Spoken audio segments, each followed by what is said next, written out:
that are not on the agenda? Okay. We are live now? Recording in progress. Good afternoon. Good evening. It is 5:05, and this is the call to order of the Municipal Services Committee meeting. It's a regular meeting. A roll call, please. Councilmember Cole. Present. Councilmember Hampton. Blessed and honored to be here. Councilmember Lyon. Here. And Chair Jones is currently absent. All right, we will get straight into it. We have public comment on matters that are not on the agenda. I believe that we have two public commenters. We will give them an opportunity to speak for 2 minutes. Humera, followed by Yadi joining us online. Each have 2 minutes. Amira, welcome. Just want to remind the committee about a couple of policies on technology use that were requested a few months ago at the May 12th meeting. Don't think there was a specific deadline set, and I'm hoping that to see public engagement and draft policies within the next few months. The first one was for body-worn cameras for the parking division. Fall was kind of mentioned as a time frame. Please make sure it comes back then, if not sooner, and that there's community engagement early on in the process. So if it's going to be fall, the community engagement needs to start soon. The other was for the use of cameras on the trash trucks. They were in the approved budget, so I'm hoping to see the beginnings of a policy discussion on this soon. It's imperative that we have a comprehensive policy in place before the purchase of cameras that adequately addresses all the privacy concerns. They were described as just cameras on a truck that look down at trash cans and that they're not aimed around to look at people or in people's backyards. They're just on a truck. But the reality is that they are AI-powered surveillance cameras that will be recording way more than just photos of trash cans. The director even alluded to this when he noted that the cameras can also be used as evidence when someone claims that a city truck clipped someone's car. There's a lot more than just video and images or trash cans. Just take a look at all the different uses that the camera system vendors are marketing, and you'll see what I'm talking about. The ACLU has been raising concerns about cameras on garbage and recycling trucks since at least 2015. I have a long list of questions that need to be addressed as part of that policy. And again, one of the big concerns I have is that there's no mechanism for public engagement on technology use, especially technology that raises a lot of privacy concerns. There needs to be a citywide policy, not just one for specific departments, because this issue comes up in every committee. Just one helpful tip. This is something that will help you guys completely separate. Last night— You can email us. Thank you.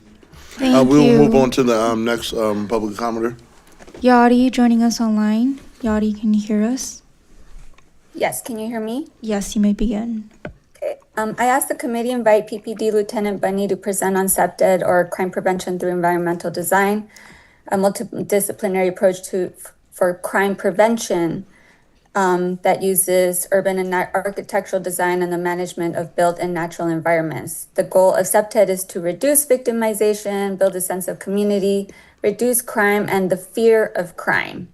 Its philosophy is on the design of the built environment and improves the quality of life. One aspect of SEPTED is adequate lighting. Since there was a prior discussion of outdoor light, I think it would be great to not only learn about SEPTED principles, but also light pollution when there is too much light and it doesn't address crime. In fact, too much light makes it harder to spot danger and a host of other problems like disrupting wildlife, negative impacts on human life, on health, and wastes money and energy, contributes to climate change, and blocks our view of the universe.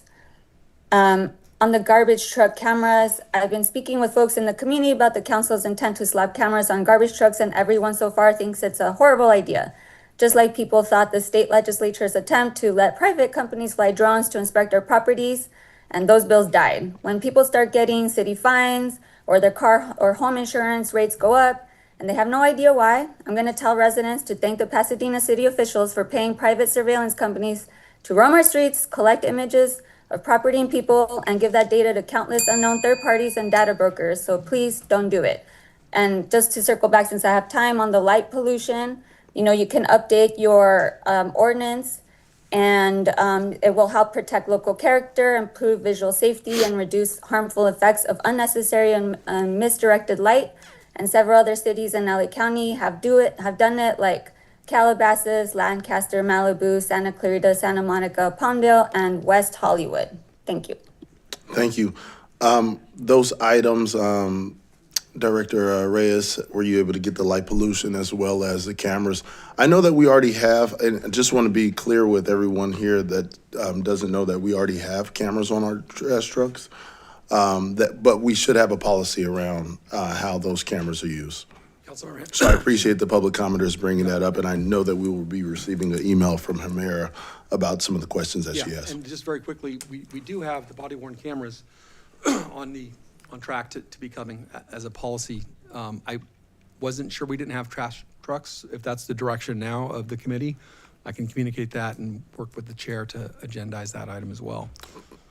Perfect. And the light pollution before went to public safety. I don't know if it would come here. That might make sense if we're talking about parks, locations. The city has standards, and we can bring those forward and talk about what the standards are. Thank you.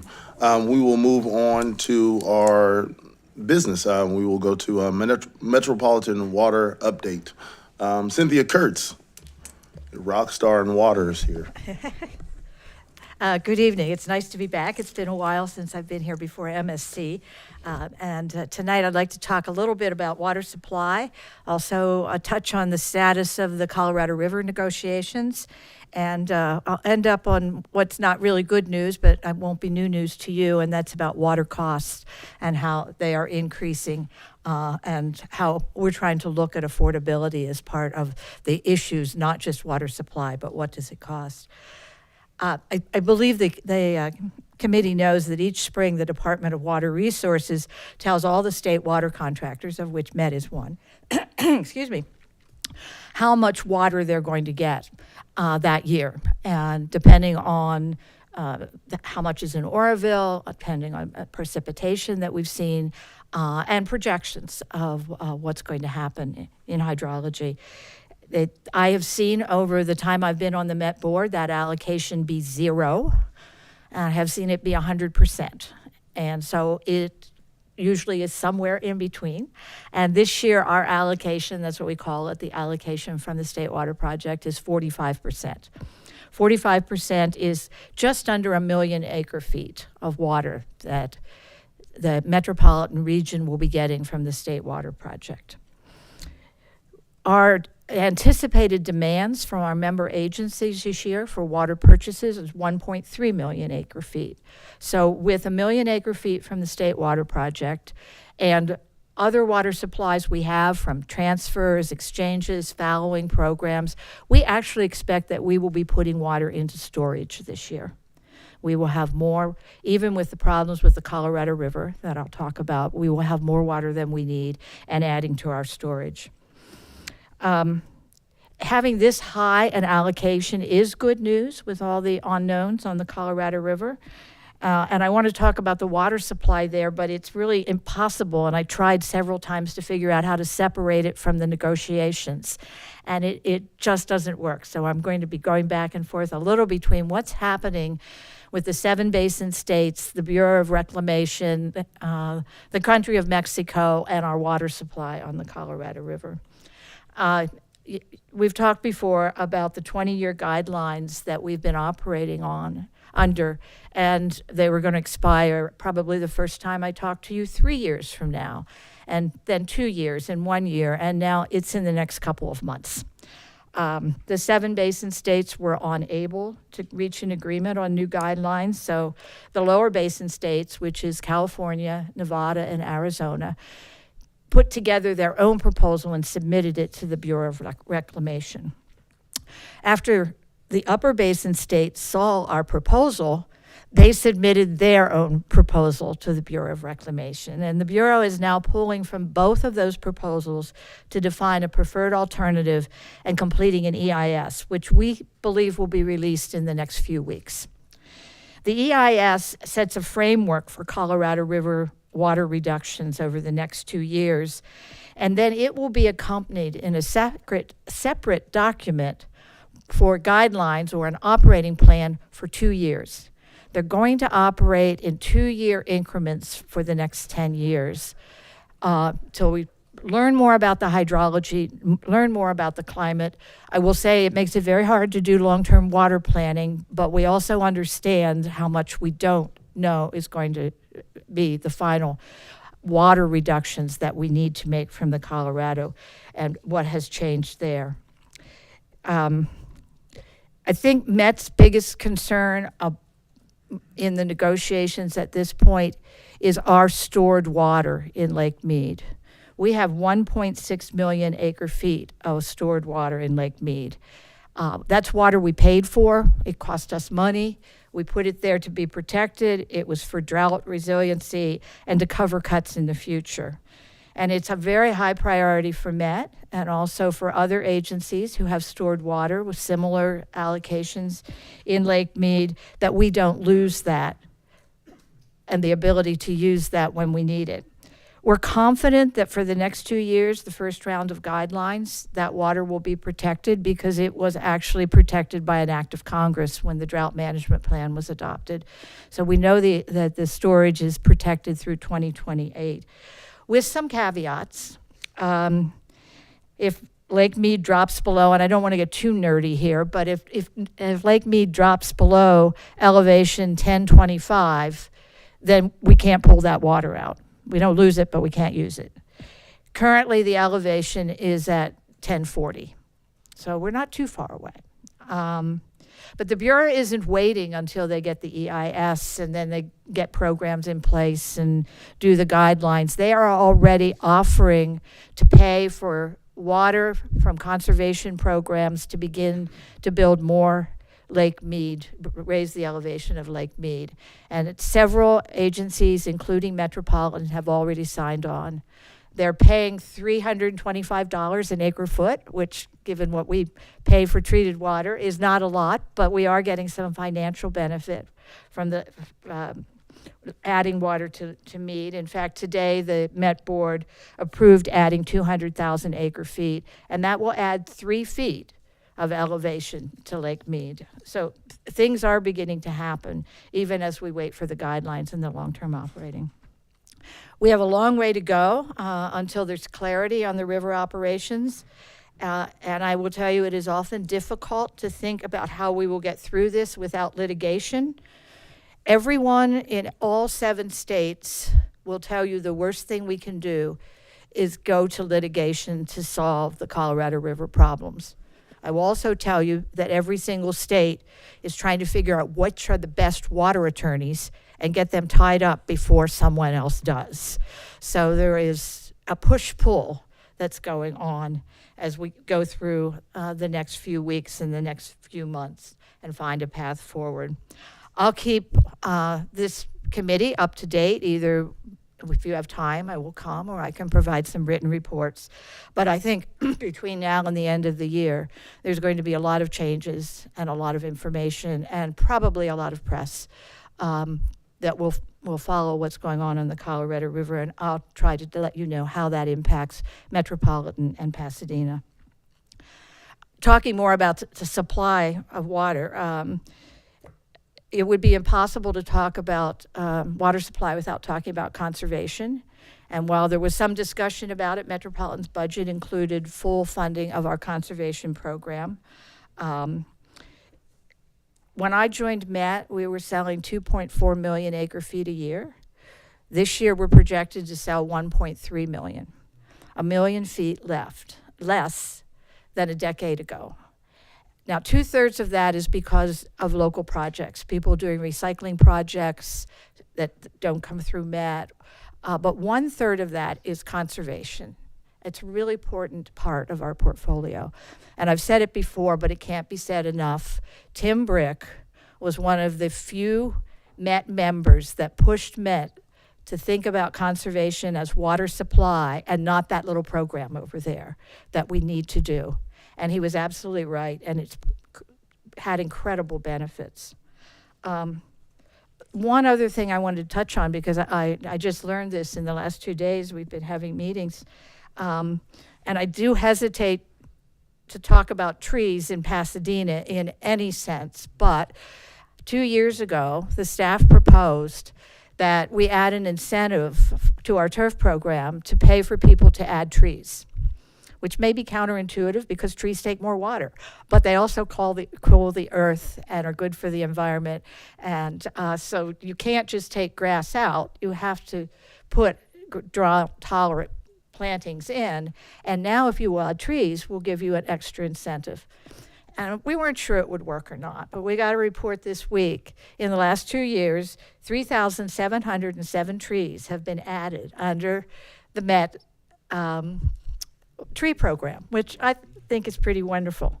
Now, staff was quick to say that's not all the trees that are being planted when turf comes out, because we cap it at 5 trees per application.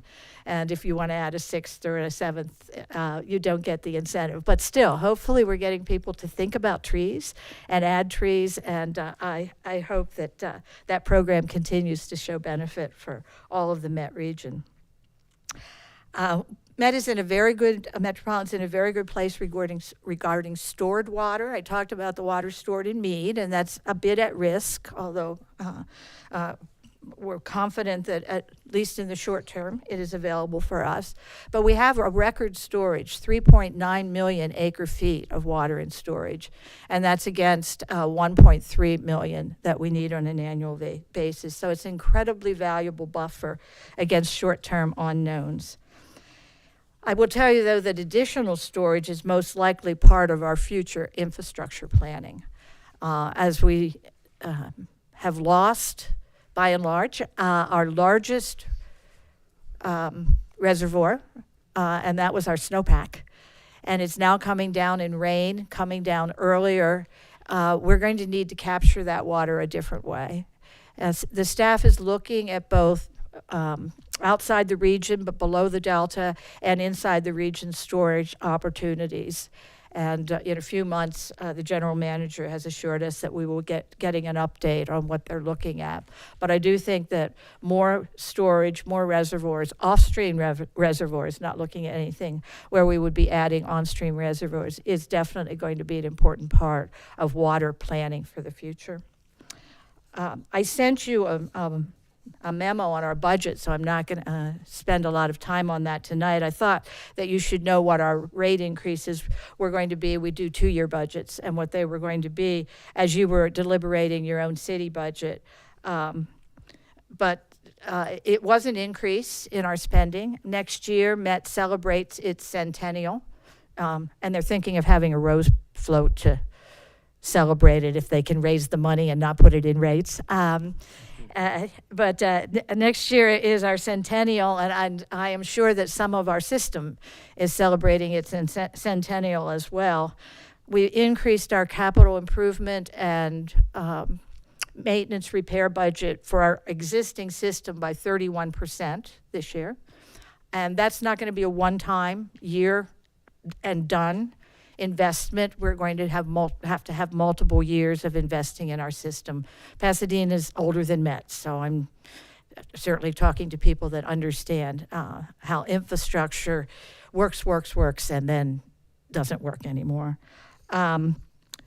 With the old system and selling less water and a system that's 80 to 85% fixed cost, we're facing rising costs much over what inflation is. And for any new water supply that we look at, recycling, desal, any sorts of investments, the affordability of that water is a major concern. Almost all new water, recycling, in particular stormwater, they cost more per acre foot than till you capture and treat them than the water that we're used to getting right now. It's something that really can't be controlled. It's something we talk about, affordability, a lot, particularly looking at programs to help low-income families, since water is not a luxury. It's something everyone needs, and try to work with the state and the federal government to the extent we can to see if programs can be developed. But it isn't something that, it's something that's a major concern. Water supply is much less of a concern to me than affordability is right now in looking at what water will be available for Met and ultimately for Pasadena. I wanted to keep this short because I know you have a lot on your agenda. So I brought an annual report. If has a lot more information in it than I am going to talk about tonight. And I will stop with that so you can go on to other agenda items. But I'm glad to answer any questions that you might have tonight. And I'm always glad to meet with any of you individually if you have specific things you want to delve into regarding water. And if I don't know, I certainly know the people that do know. One of them sitting right here beside me. And I'm also glad if you want to send me emails or have questions that you can get quicker information that way. So with that, Mr. Chair, I will see if there are any questions for tonight and then let you go on with your business. Well, thank you, Ms. Kurtz. Appreciate your service to our city, not only on the MWD board, but obviously as a city manager and all your years of public service to the city. So we're very fortunate to have you as a resident, as a former employee, and now as a representative on MWD. Councilmember Hampton? I agree with that sentiment. Thank you so much, Cynthia, for your service to our community. I'll come back anytime if you... No, I mean, honestly, we're grateful. I think that it's important that we mention the positive every time we see you or see our staff when they're doing great work, and we have to highlight that. So thank you. The question I had was going to be about where we were with the negotiations. It doesn't sound like there's that much as far as the Colorado River goes.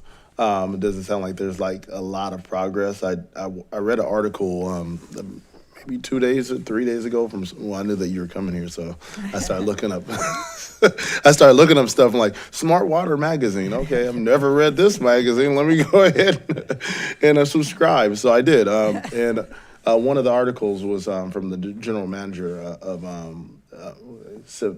how do you pronounce it? Savaji. Savaji, thank you. And he had just mentioned that the negotiations, basically, it was a very long article, but ultimately what I got out of it was the negotiations seemed to be at a standstill and not a lot of progress moving to 2028. The lower and upper basin states are very much in disagreement as to who should take cuts. Even though within the lower basin states, there's been a lot of controversy. We are California's junior priority rights. Well, let me do this differently. California has senior rights over Arizona, but Met has junior rights within California. And so if California takes cuts, everybody looks to Met, goes, you're the junior guy, you find the water. And we have even finished our negotiations inside California. So this is like a wheel on a wheel on a wheel. California has to agree, then the lower basin states need to agree, and then the Bureau needs to get the 7 basin states to agree. We are not in, any of the states are not in a direct communication with the country of Mexico, which has allocations for 1.5 million acre feet of Colorado River. That will be something the Bureau will need to deal with separately. And my understanding is, or our understanding from what they've told us, is that they are in touch with Mexico. Mexico is willing to be part of the solution, but there are no numbers yet. Okay. Well, I mean, it sounds like there's at least lots of conversation, maybe not based on the article, maybe not moving in the direction we wanted to move in, but at least the conversation is being had. And I'm looking forward to hearing more about that as, this progresses, because this affects us here in Pasadena. Oh, yeah. And so I appreciate the conversation about the trees, and I just wrote it down a note and said over 3,000 trees have been planted. Do we have a heat map of where these trees are located? Throughout our region. I'm just wondering if Met says we're going to prioritize areas that actually have a hotter climate. They're available because of the program. They're available anywhere. I asked that exact question. Where are people taking advantage of that incentive program? And staff didn't know, but they said, we want to know too. So they are going to put together a heat map, and I will let you make sure that the MSC sees it. And I hope a lot of people in Pasadena are taking out turf and putting in trees. Well, PUSD could use 200 trees. Just to let you know. And I appreciate your comments about Tim Brick as well. I think that, I wish he's probably watching, but we also have to give the flowers where they're due. And so thank you, Tim. The water capture is really intriguing, and I was wondering if there's going to be any opportunities for cities like Pasadena to get some grants from Met to capture as much of the water that you guys are trying to get from the snow cap, et cetera. Will there be opportunities for Pasadena to apply for some of those funds to start storing our own water so that we can, as Tim mentioned, recharge our basin for groundwater? Oh, you're talking about to recharge the Raymond Basin? Yep. Just for us to store. That we can figure out what to do with it after we store it, but we definitely want to, at least from my perspective, would like to store as much more water as we possibly can because it's literally liquid gold. We all need it. I didn't add the Raymond Basin to this. It's not something that's on Met's agenda, other than that we have been lobbying Met to sell us water at a discounted price so that we can put it into the Raymond Basin. The general manager, that was a program that was proposed. There was some opposition from other member agencies, and we weren't able to get the votes to put it together. But new members on the board and a new general manager, and he has committed to Pasadena that he will be bringing that program back. Obviously, there's a lot going on right now, so I don't know a schedule, but he is going to pull out the program that would allow us to purchase water, not just the Raymond Basin, but others that have basins that have capacity, and look at not paying full treated water. This is an easy fix for member agencies that have both raw water hookups and treated water. Because they buy untreated water, put it in their basin and treat it when it comes up. And we have treatment facilities. We know how to do that in Pasadena. We only have a treated water hookups to the Met system. And that puts us at a disadvantage. So we need to have a program that gives us a discount. And some member agencies object to that. But it will be coming back. The conversation is not over. With the extra water this fall, since we know that with the allocation from the state of 45%, that we're going to have to find places to store water. San Luis pretty full, Oroville's full. It may be that this is really the ripe time to bring back a program to look at member agencies in basin being able to access water. And yes, I think I am so pleased this committee is talking about the Raymond Basin. We talk about it a lot.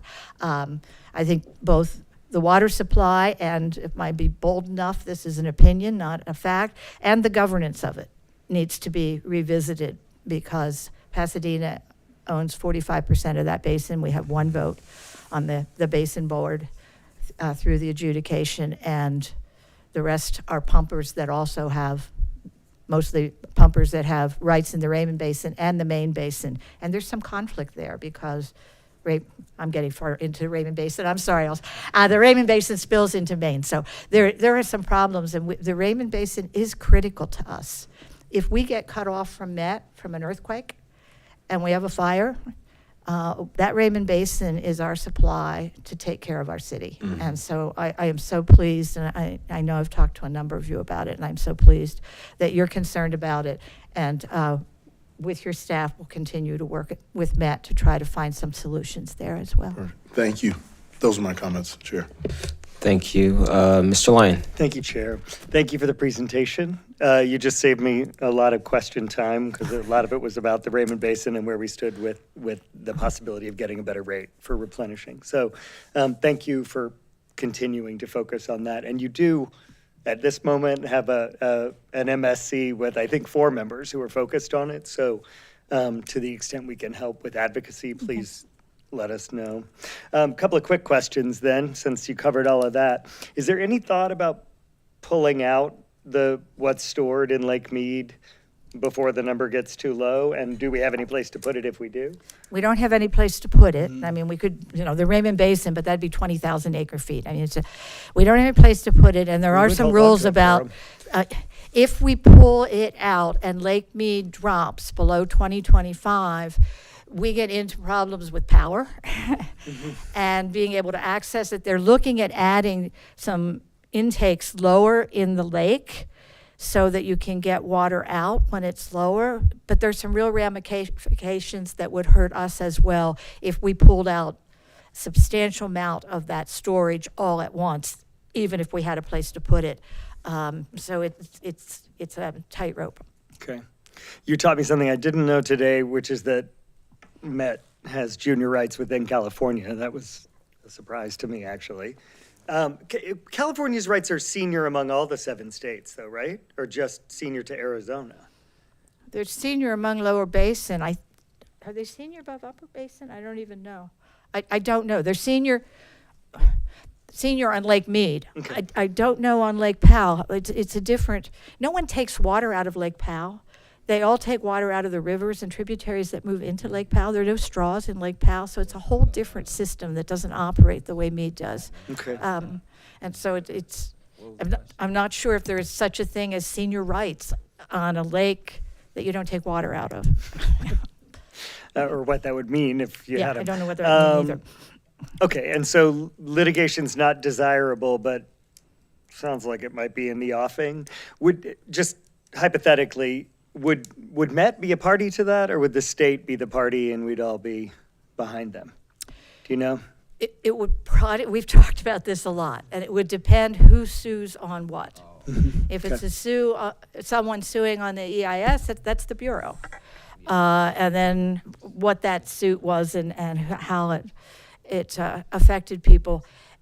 I will say that all the water agencies are lawyering up to get ready, but I do suspect that California would be the lead. But again, it depends who sues Yeah. and over what issue, whether it's something in the EIS, something in the guidelines, or something in the operating plan. Well, I would thought to ask, really, because the thing came up about Met's junior rights. So we have a real vested interest in what California ends up with. So I'm sure you guys are thinking about it, but maybe we won't come to that. Thank you for all this. I appreciate your presentation. Thank you, Mr. Lyon. Mr. Cole? 2 questions, Cynthia. The first is following up on Mr. Hampton's question. He was asking about grants for us to be able to recharge.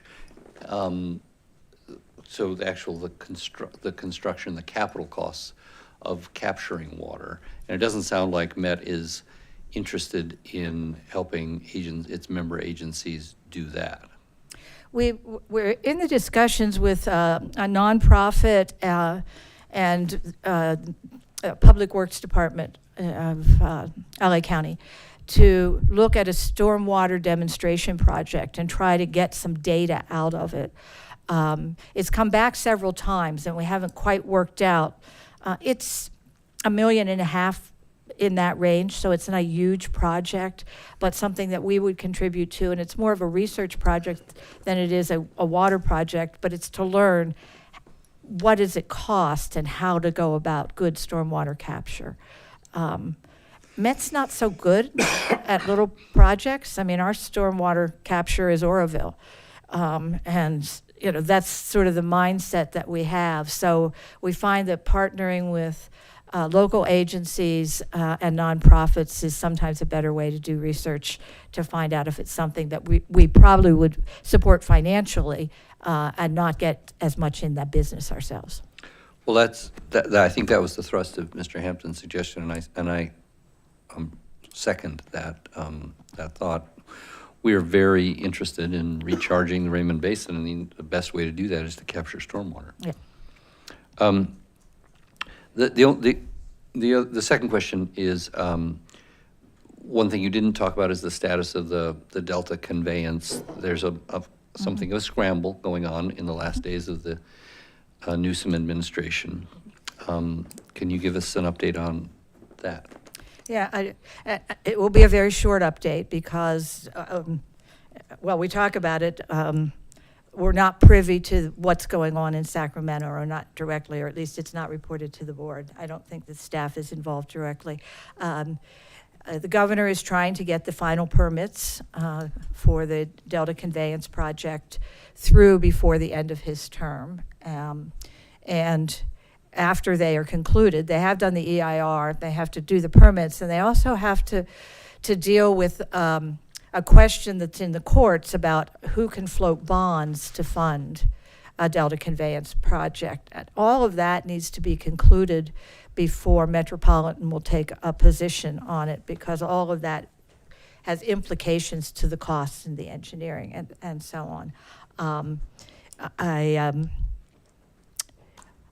I think it would be very difficult for it to get done before the governor's leaves, but clearly both on the Delta Conveyance and sites, which is a stormwater capture project in Northern California, which Met is a participant in. Now, the final conclusion will be after it is permitted, but we are on the list. I think sites has a much better chance of being permitted and coming to the board for action while Mr. Newsom is still the governor than the Delta Conveyance project does. Thank you. Thank you, Mr. Cole, and Cynthia, thank you for your presentation. I just had one quick question. So as I was reading through this, what are the constraints on using the 1.6 million acre feet of storage at Lake Mead? So we are still allowed to take water out as long as we don't take so much water that it drops the elevation of the lake below 1025. Okay. And we're at 1040. So that's clearly ours. We don't have a place to put it right now. Yeah. Diamond Valley Lake is full. As I said, San Luis is full. Yeah. So the places that we have for storage of big water are just not available. Yeah, thank you. And then the second is more of a, I guess it is a question, is if we could receive updates maybe every quarter or every 6 months on like sites, reservoir, DCP, and just other large infrastructure projects. Absolutely. Yeah, thank you. Okay, any other questions? Cool. Well, thank you, Cynthia. Appreciate your presentation. Thank you very much. Okay, moving on. Did we want to go to approval of, approval of meeting minutes? Yeah. Do we have a motion to approve the May 26th and June 9th regular meeting minutes? Yes, but I'd like to make a comment. It always says what time I got here. No, it's fine. As well it should. That's a motion. Suggesting we highlight do we that have a or second? bold it from now on? Second.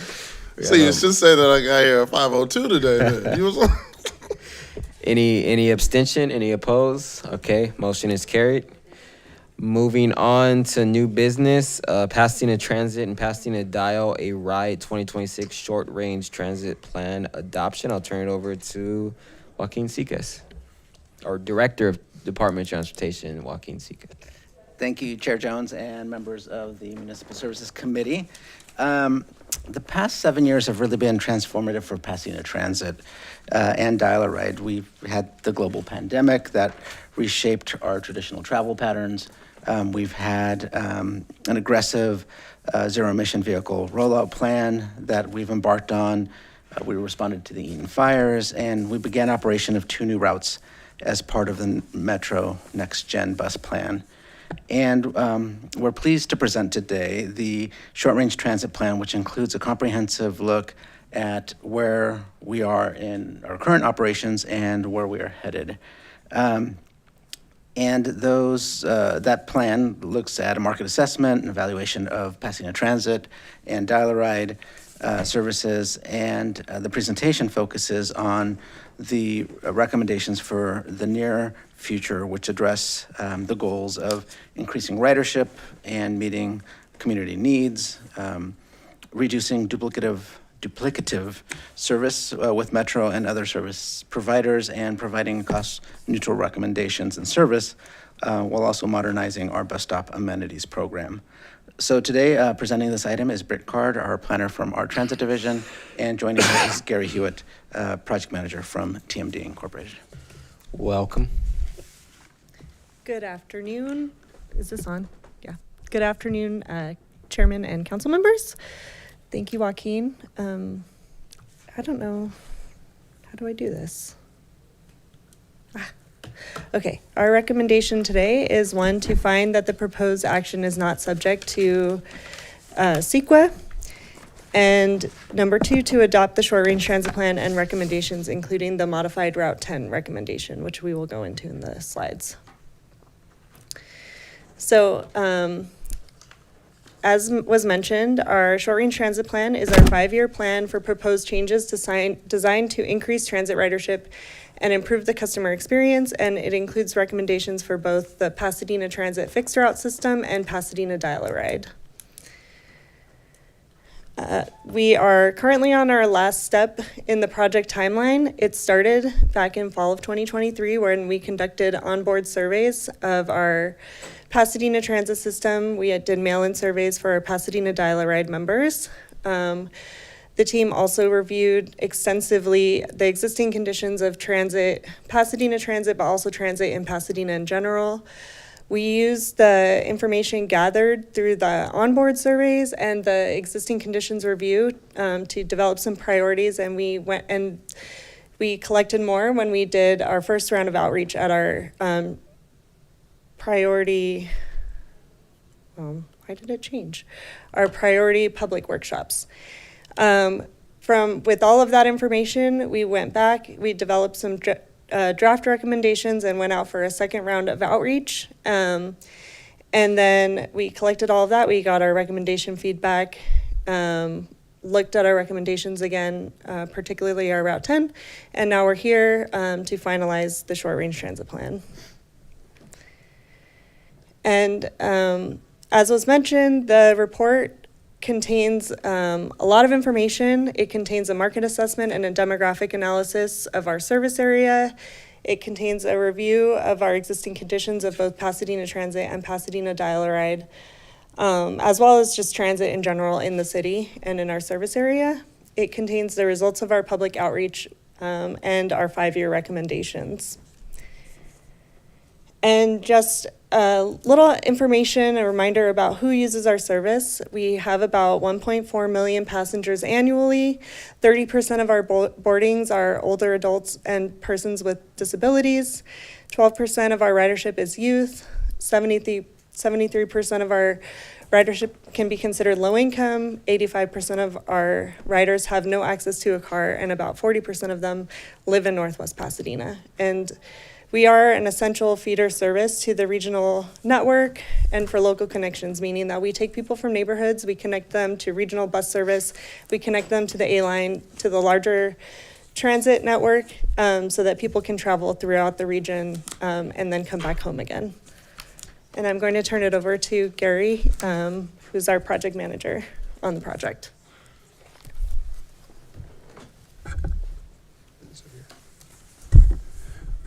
Thank you, Chair Jones, council members, Gary Hewitt with Transportation Management Design. So as part of my slides here, I'm going to talk a little bit about the evaluation we did of the existing transit service, some of the feedback that we heard from the community through surveys and workshops, and go through the route recommendations that we have before you today. So this first slide is going over some key performance measures for the Pasadena Transit fixed route service. And this is using National Transit Database peer information, including how much service is operated, which is this annual revenue hours column, the cost per revenue hour, which is the cost of the service, how much it costs to run one bus for 1 hour, boardings per revenue hour, which is a key productivity measure, and how many people are carried on each one of those buses per hour. And then the cost per passenger, which is the taking that cost per revenue hour times the revenue hours and dividing it by the number of boardings. And as you can see here, Pasadena scores well across these different categories. It's highest on boardings per hour of the peers and also lowest cost per passenger. So that's good. And you can see the average across all the peers evaluated on this slide. And then for Dial-A-Ride, we did a similar analysis, same types of information, including the cost per passenger, cost per hour, and the subsidy per passenger, which is after fares. And Pasadena did well across many of these categories, lower than the average in terms of cost per revenue hour, cost per passenger, and subsidy per passenger, and 3.5 boardings per hour, which is very good. We typically are looking for something above 2.5 boardings per hour on services like the Dial-A-Ride. It's important to note that the Pasadena share of the cost per passenger is about $18. The rest of that can come through things like subsidies from Metro or from other agencies that the service is being provided for. All right, now talk about the outreach that was conducted. So as Britt talked about earlier, there was a kind of a round one outreach, and even before we went out and had the workshops, there was an onboard survey that was conducted. So we hired a company to go out and ride every trip on every route and hand out surveys and count passengers. 1,300 surveys were filled out from Pasadena Transit fixed route riders and 150 Dial-A-Ride surveys, and those were mailed to all of the Dial-A-Ride, active Dial-A-Ride users.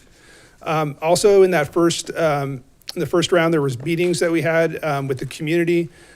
Between the first and second rounds, there was 9 total meetings with over 90 attendees. And then there was an online survey for recommendations that was launched, but was kind of interrupted by the Eaton fire. So that was kind of taken down. And then the concepts were reintroduced back to the public to get feedback towards the end of 2024. In terms of that customer survey for Pasadena Transit and Dial-A-Ride, we asked folks how the city was doing in different areas.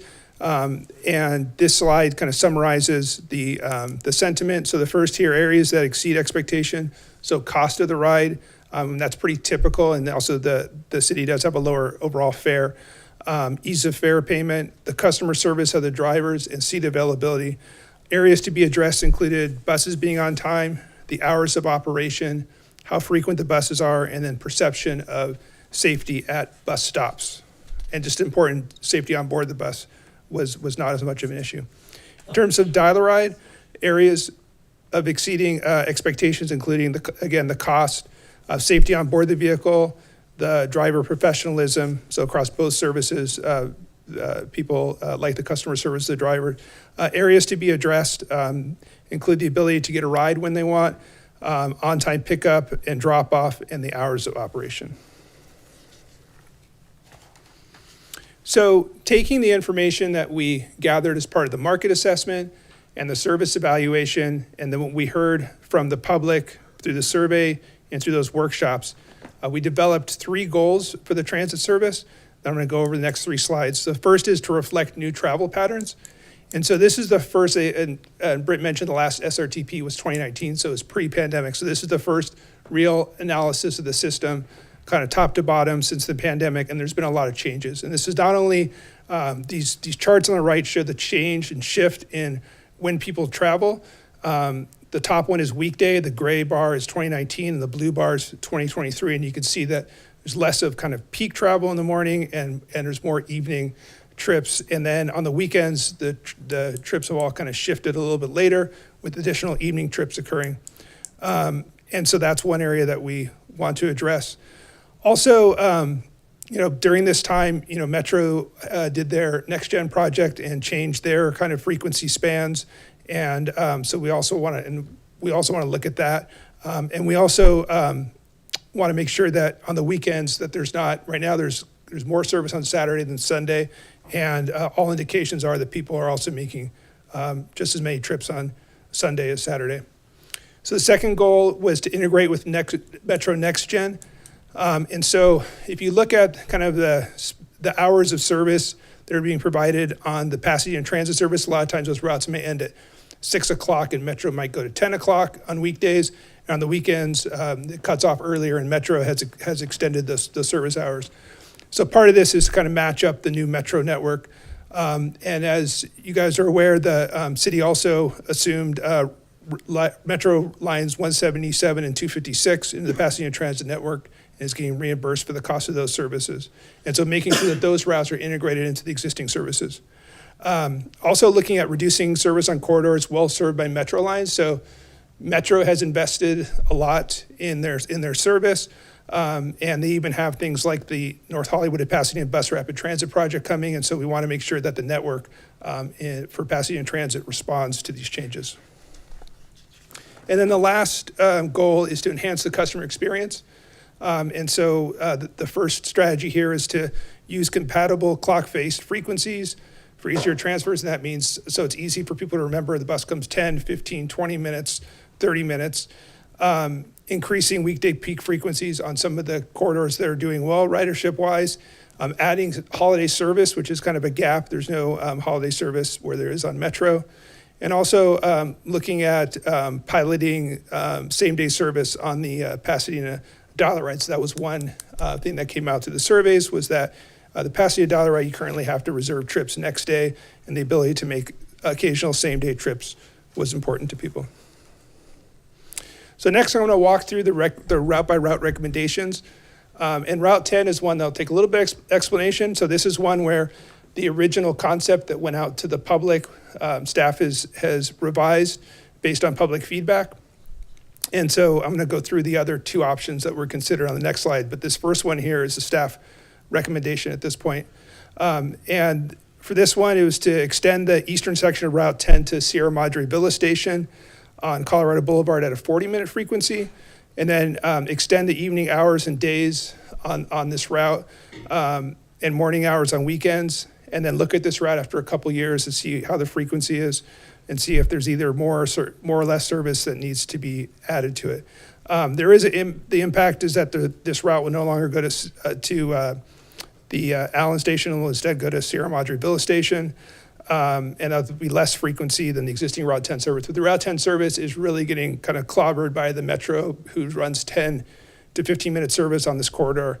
And the city currently is running 17 minutes, and so customers are using the other service. So this is a way to create a route that has an independent utility from the Metro network to be able to provide some new connections on some different corridors.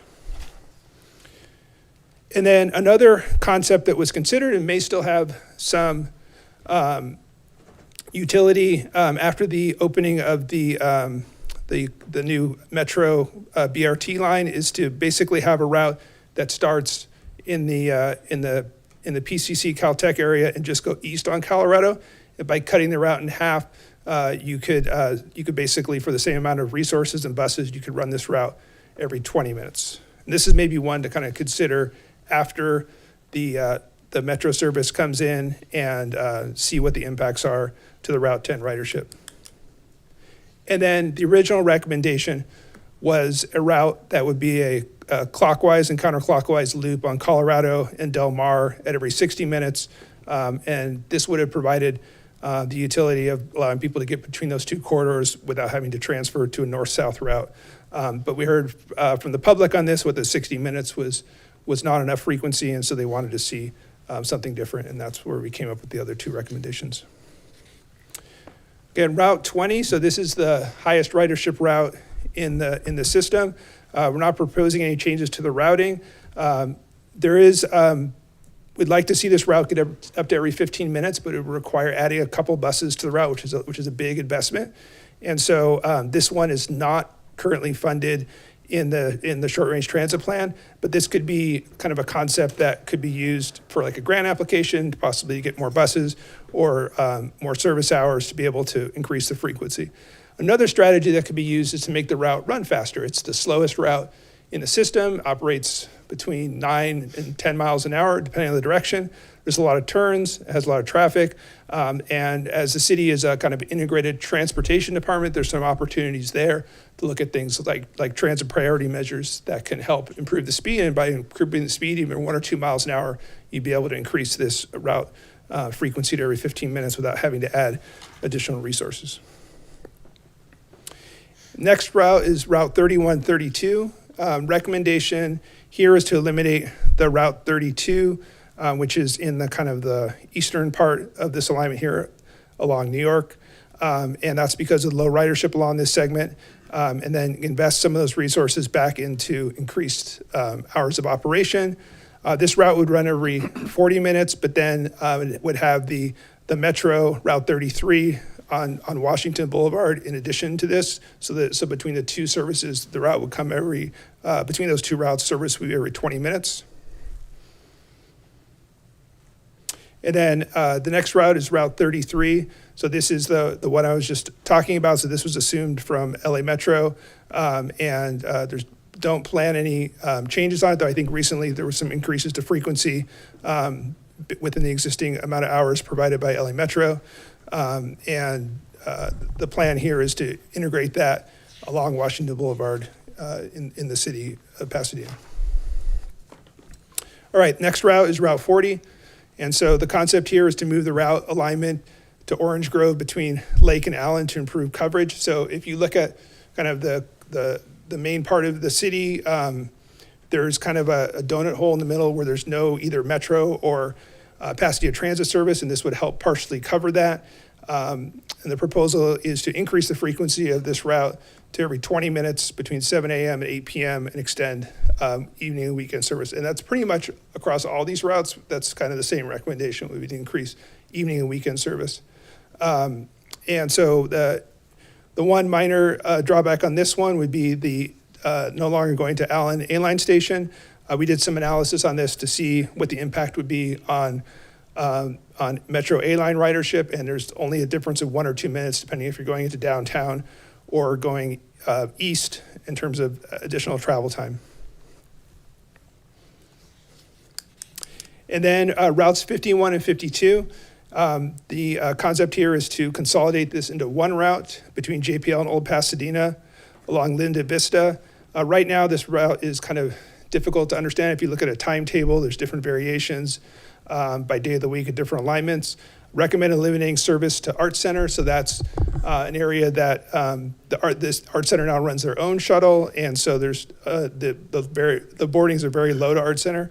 And so making one consistent route from JPL by the Rose Bowl into the Old Pasadena area at every 60 minutes. And again, this one would have extended weekend and evening service compared to the existing route. Route 53, so this is the former Metro Route 177. No plan changes for this route, operating it at the same frequencies and hours as LA Metro.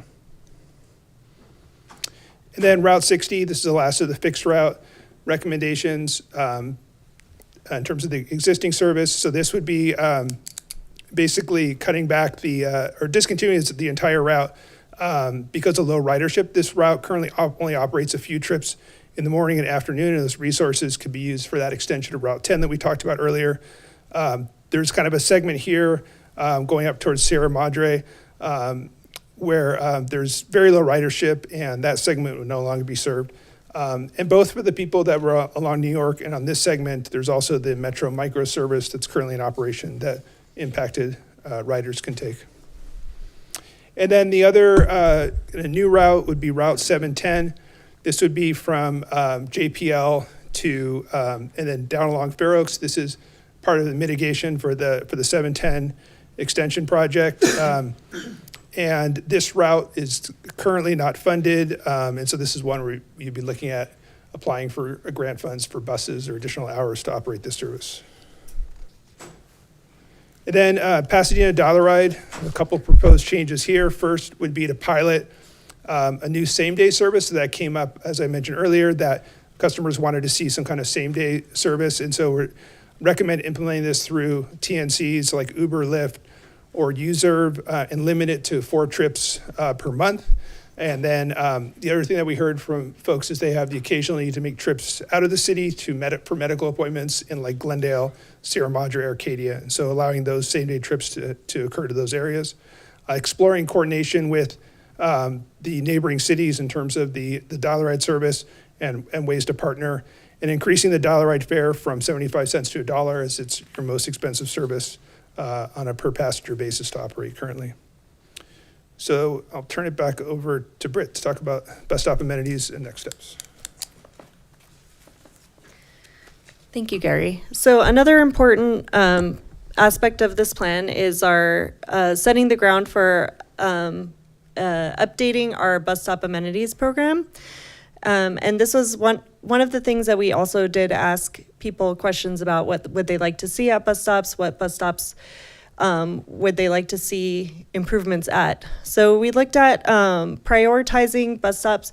So coming up with basically a standard approach to roll out amenities once we develop our bus stop amenities program further. So prioritizing bus stops for improvements, using a number of different inputs like security and comfort, the opportunity for connectivity, ridership and demand, equity, and what the stop currently has in terms of amenities. To develop a standardized approach to roll out amenities according to kind of looking at stops at 3 different levels, either at an enhanced level, standard level, or like a basic stop.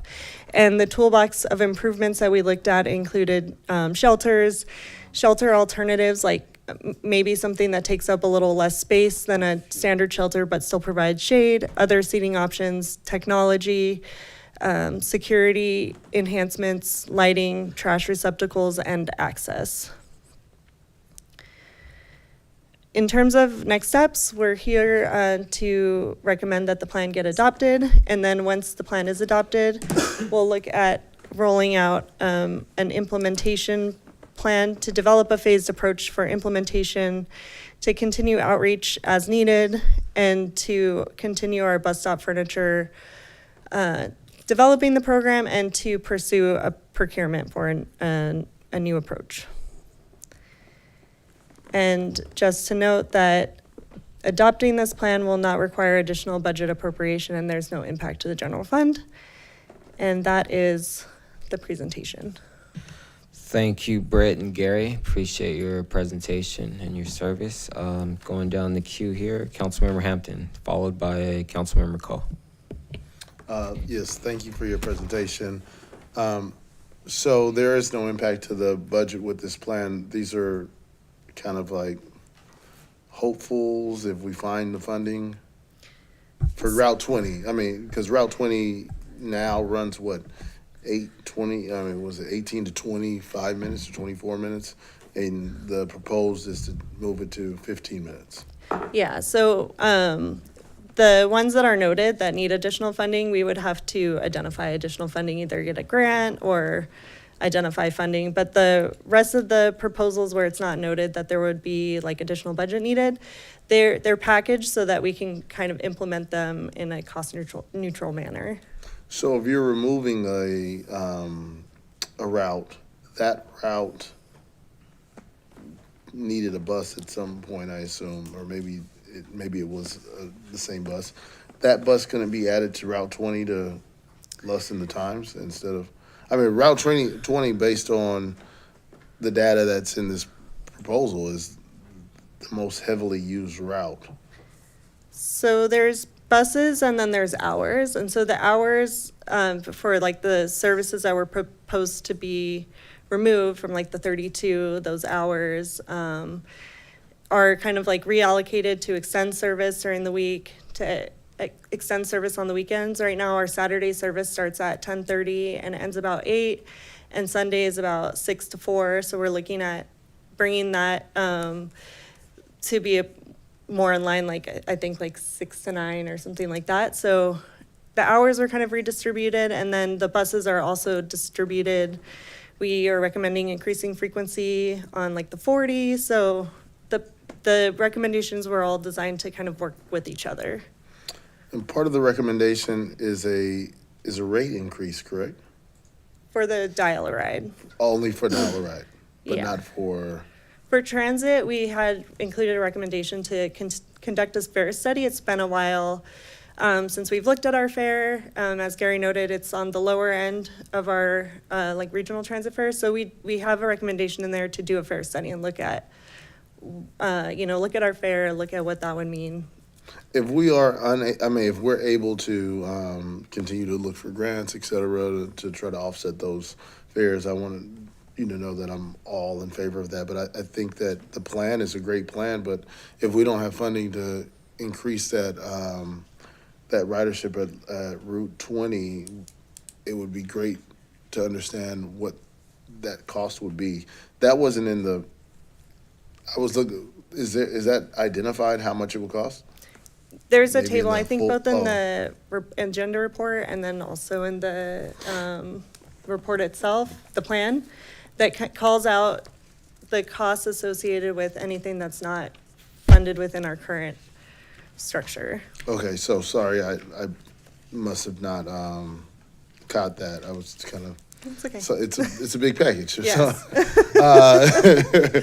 but I think, based on the ridership in Route 20, if there is, the plan suggests that you identify that there's a need there.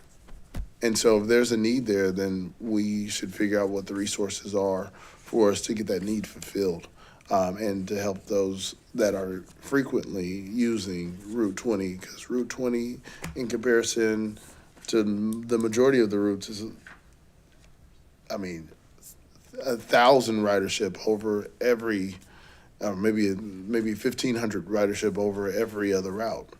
So if we have a route that is, just my perspective, we have a route that has got its greatest ridership, we should be pouring a little bit more into it. It sounds like we have, because it's also the most frequent route though now.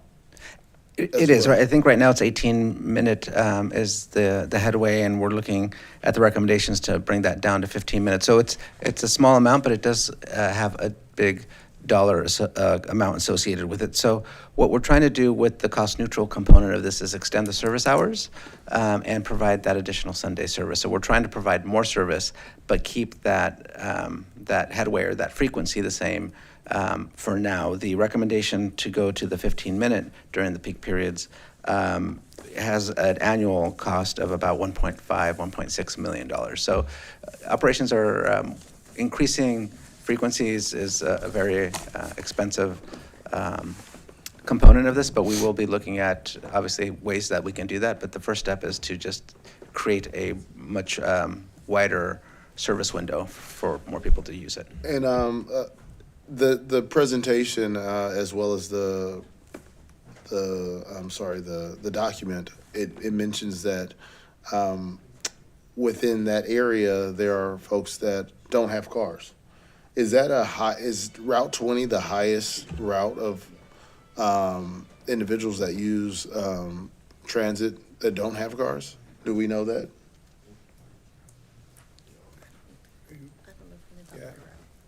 Yeah. Or maybe they don't want cars, I don't know. Maybe it's their main modes of transportation. Yeah, so on the survey, we do have, it's not in the report here, we do have that information by route of the income status, and also the car availability was based on the survey that we did. One of the questions was, do you have access to a car? So we could look at that by route.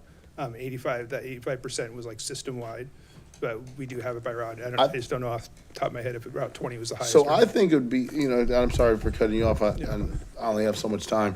I think it'd be helpful for us to know what route has where residents don't have cars or they don't have interest in cars. I think those are routes that we should actually. Just for the record, I think that is in the presentation. It's not by route, but there are maps. There's a heat map in the actual thing. That pink one, is that pink one? Is that what the route? In the whole presentation. In the whole It shows presentation? it shows a lot of things, demographics, but it also shows the concentration of where people have and don't have cars, I think is in there. But area-wide, it's only 3% are households with no vehicles. Right. And so if we are able to boost those routes in those areas, I think it is effective and would help us with, traffic in our neighborhoods, traffic in our city, and also we've now engaged the next generation that will say, we're going to use mass transit. That's just my perspective of it. I think that if we have high frequency, the reason why, I drive everywhere, right? But the reason why I don't get on mass transit is because it's going to take me 50 minutes to get somewhere. It would take me 38 minutes in my car. But if it would take me 38 minutes or, 20 minutes by transit versus me going in my car, then because time is, I don't get time back, right? So for me, time is everything. So the more that we could value the time and booster that in those areas, I think that we will change the way people think about driving in general. That's just my perspective on it. I mean, I don't know, there's probably some studies about that somewhere, but just my perspective on it. I appreciate this presentation, but I do think Route 20, back to the Route 20 piece, we should figure out what type of funding we could get to get as close as we can to that 15-minute rider share there.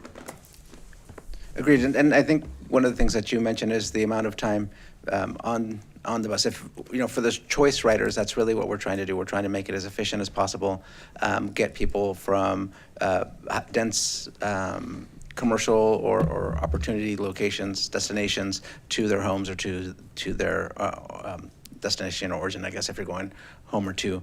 And that's all part of what was looked at. We're looking at the densities, we're looking at different, the market analysis looked at a number of different factors. The survey itself looked at the availability of a vehicle, but the market analysis looked at various other factors, including income and other factors to see what areas we see the most demand for ridership, which is, again, different than the choice rider that's determining whether or not they want to pay for parking and gas or electric if they have a plug-in versus, the 75 cents to get on a Pasadena Transit bus. Also want to applaud your team, not only for this presentation, but also making sure that everyone who gets on the bus in Pasadena Transit, they feel safe and they feel that it's clean.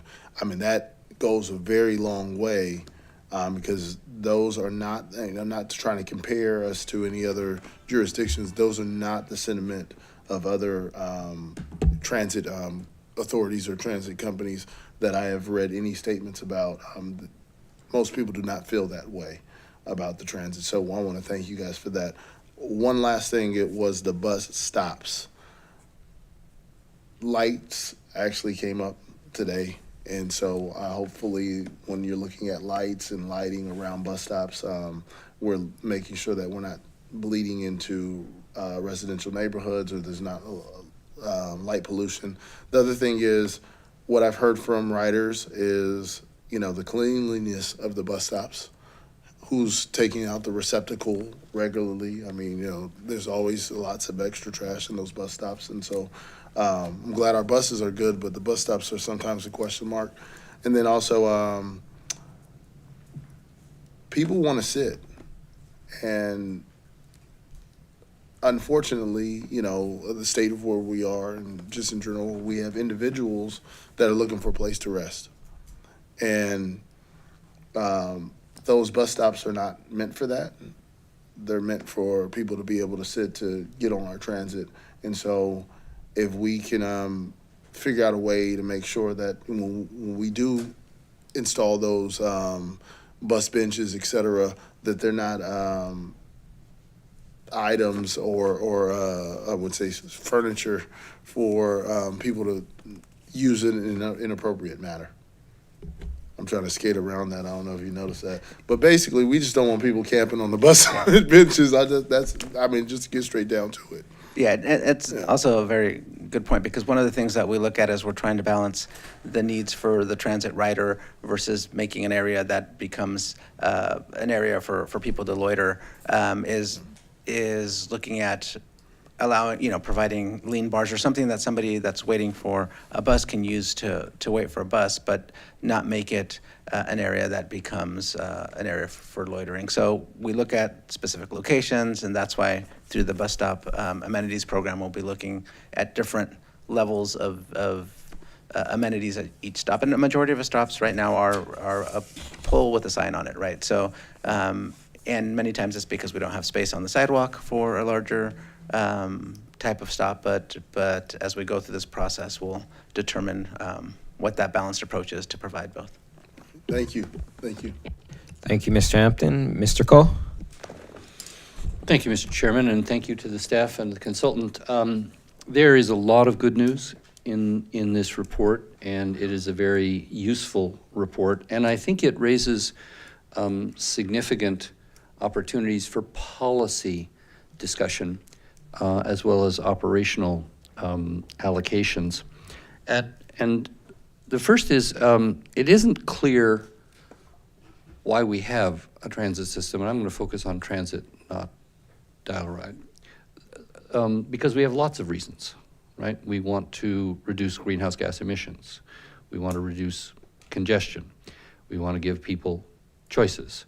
We want to serve the transit dependent, and we want to connect up with the regional light rail system. All those things are worthwhile. There's not a lot of clarity about the ranking of those. And one thing that I feel we've done really well is what Mr. Hampton emphasized. It is pleasant to ride those buses. They are clean. They feel safe. The service is friendly and welcoming. What we lack is frequency, and I agree with Mr. Hampton. That is the single, national surveys, local surveys, you talk to people, common sense. Frequency is the key. I would have come by bus today, but it's 10 minutes from my house to drive, and it's an hour to get here on our transit system.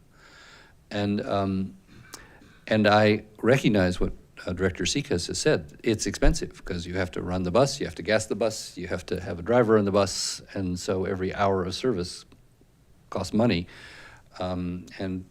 But I agree also with Mr. Hampton that we ought to be doing everything we can to increase the ridership and the frequency. And so I want to dig into some of this in more detail with your permission, Mr. Chairman.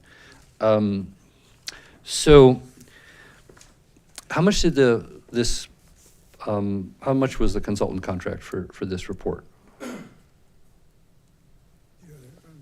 I don't have the exact dollar amount, 350,000 about. I'm not questioning the value of it, but I think that we ought to survey our riders much more frequently than whenever we get around to spending $350,000 for a consultant. I think that we ought to be surveying our riders practically every day. It seems like it's a relatively small number. If the peak weekday is about 4,500, if we're carrying about 4,500 passengers, and most people are going two-way, although not all of them are going two-way, we're probably talking about, 2,000 or 3,000 regular customers, and we ought to know those folks really well, and we also ought to be looking at the choice customers that Mr. Hampton's talking about, that need to get to where they want to go or want to go where they want to go, but don't see that. And I think we need to step up marketing, and I've been very vocal about the segmentation of marketing in this city. We have people who market the transit system. We have people who market the library. We have people who market the water and power utility. We have people that market parks and recreation. And we have like 3 people that market the city.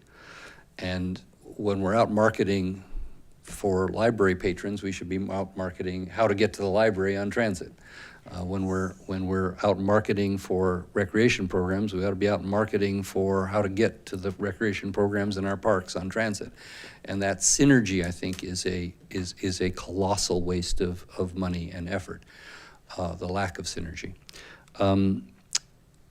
I think the main concern I have is I don't think we run a rider-centered system. And that is not criticism of our staff. I think that we have not provided the policy direction. So we're spending $150 million on brand new, bigger zero-emission buses and the bus yard and the fueling station to provide them, and we just got $2.4 million from the state, which I think is tremendous news, and kudos to staff for hustling to get that. And we're going to spend it on technology, and it's still a stick on the street for most of our bus stops. That is not rider-centered. It's still 40 to 60 minutes to wait for a bus. That is not rider-centered. We have beautiful, safe, clean buses. We're about to have a magnificent bus yard, and we're going to have an expensive fueling system. but we are not immediately today investing in having it be in days when it's feels like Miami at 100 degrees. You get to stand next to a stick waiting for the bus, which doesn't come till every 40 or 60 minutes.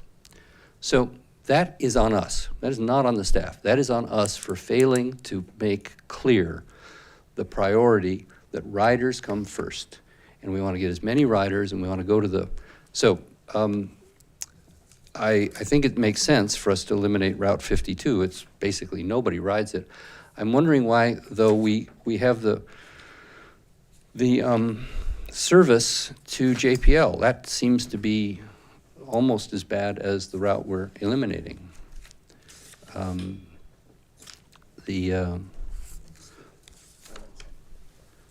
sorry? Well, there's also another JPL route, I think.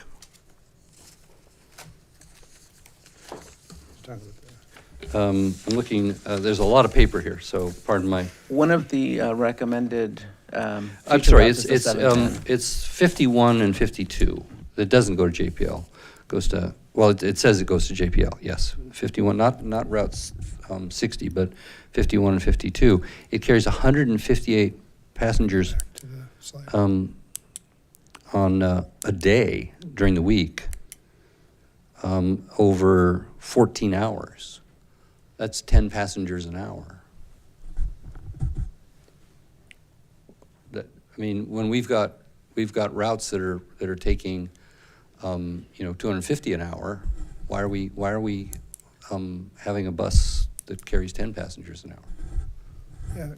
Yeah, so we, Councilmember, we definitely identified that as an issue with the existing service. I think there was a couple issues here. One was the complication of Route 51 and 52. There was some legibility issues in terms of it had different each one had different alignments, slightly different schedules. And also the hours of operation were limited. And so I think, the concept here, take out the art center, that'll improve some of the speed to the route. Keeping access to the Rose Bowl was important.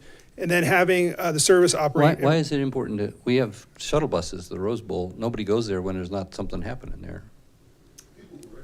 Well, there's that, but people are gonna take the bus to go walk around the Rose Bowl? Maybe. They do. Yeah, Well, they do. maybe 10 an hour, it turns out. Yeah. Or maybe 7 an hour, Yeah, I think all told. Yeah, for some of these recommendations, it's like we're giving another shot at the service, and then it doesn't mean that you try it out and then 2 or 3 years we're doing this again and hey, it didn't work or it caught fire because we made it easier to understand. We extended the service hours. We think this is like a kind of a rational frequency for this particular route. It's limited service all day on weekdays and also on the weekends. So give this a try and see if we can boost the boardings per hour. Well, I recognize that people are creatures of habit, and you can't change bus routes, every 6 months. You want them to stabilize. You want them to be, as you use the word, legible. But that goes back to my earlier point about surveying our customers much more regularly and understanding in real time how things are changing, and really not just waiting for 3 years and see how things go, but really having our fingers on the pulse of our riders. And what the riders tell us is not that they want Wi-Fi on the buses. What they tell us is they want more frequent service and they want on-time service. Actually, our on-time service is pretty good.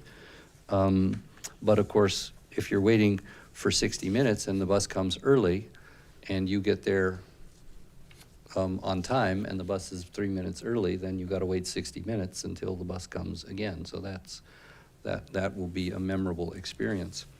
I'm not going to belabor this, Mr. Chairman. Again, this is not meant, although I understand why it may feel this way, this is not meant as criticism of our staff. It is meant as criticism of we ought to be more carefully focusing our policy on why we have buses in our city. There's Foothill Transit, there's Metro Transit. We established this 30 years ago as the arts buses. because we wanted to make Pasadena live up to its general plan goal of being a city where you don't have to use a car to get around.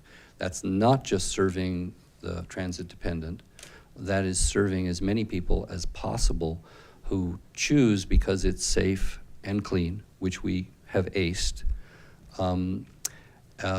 but it's frequent and it's convenient. And that's where I think, and again, I acknowledge that is costly, but if we had the ridership to justify it, I think that we would be moving in the direction of reducing greenhouse gas emissions, reducing congestion, giving people choices, better serving the transit dependent because they would have more frequent service, and attracting choice riders to our system, which means more people eating out locally, more people shopping locally, more people working locally, hopefully.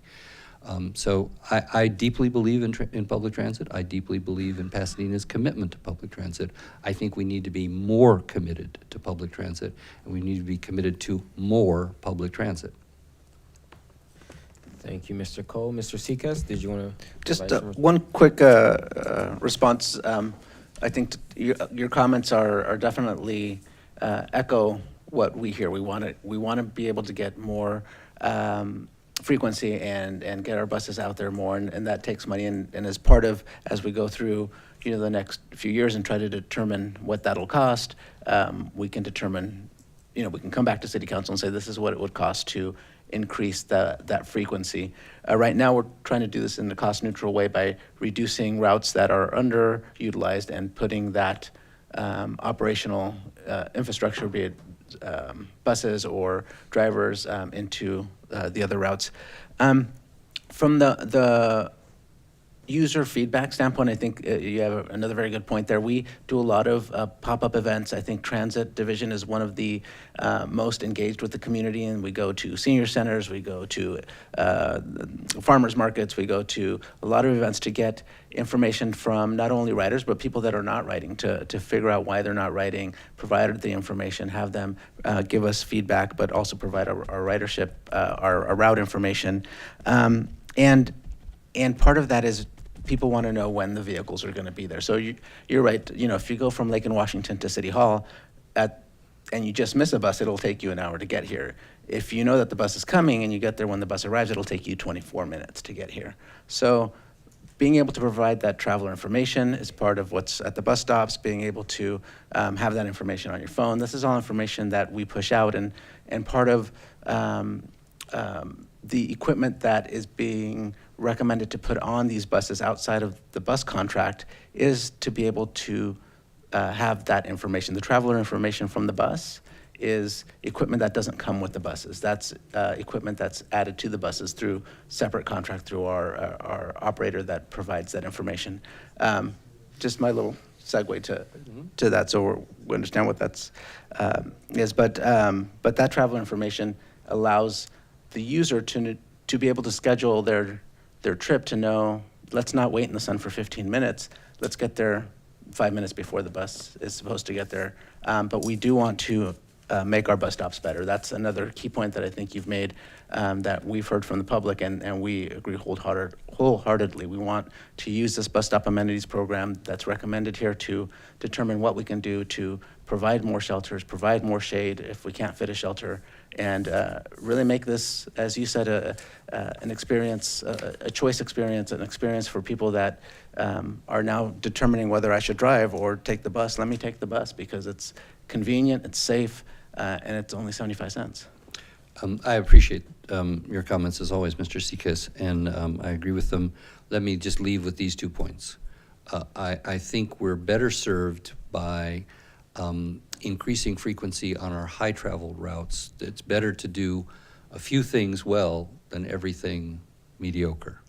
That means that some people will not have any service at all on bus. But the reality is that some of our neighborhoods are low density, and we have other ways, Metro, Micro, et cetera, of dealing with those individuals.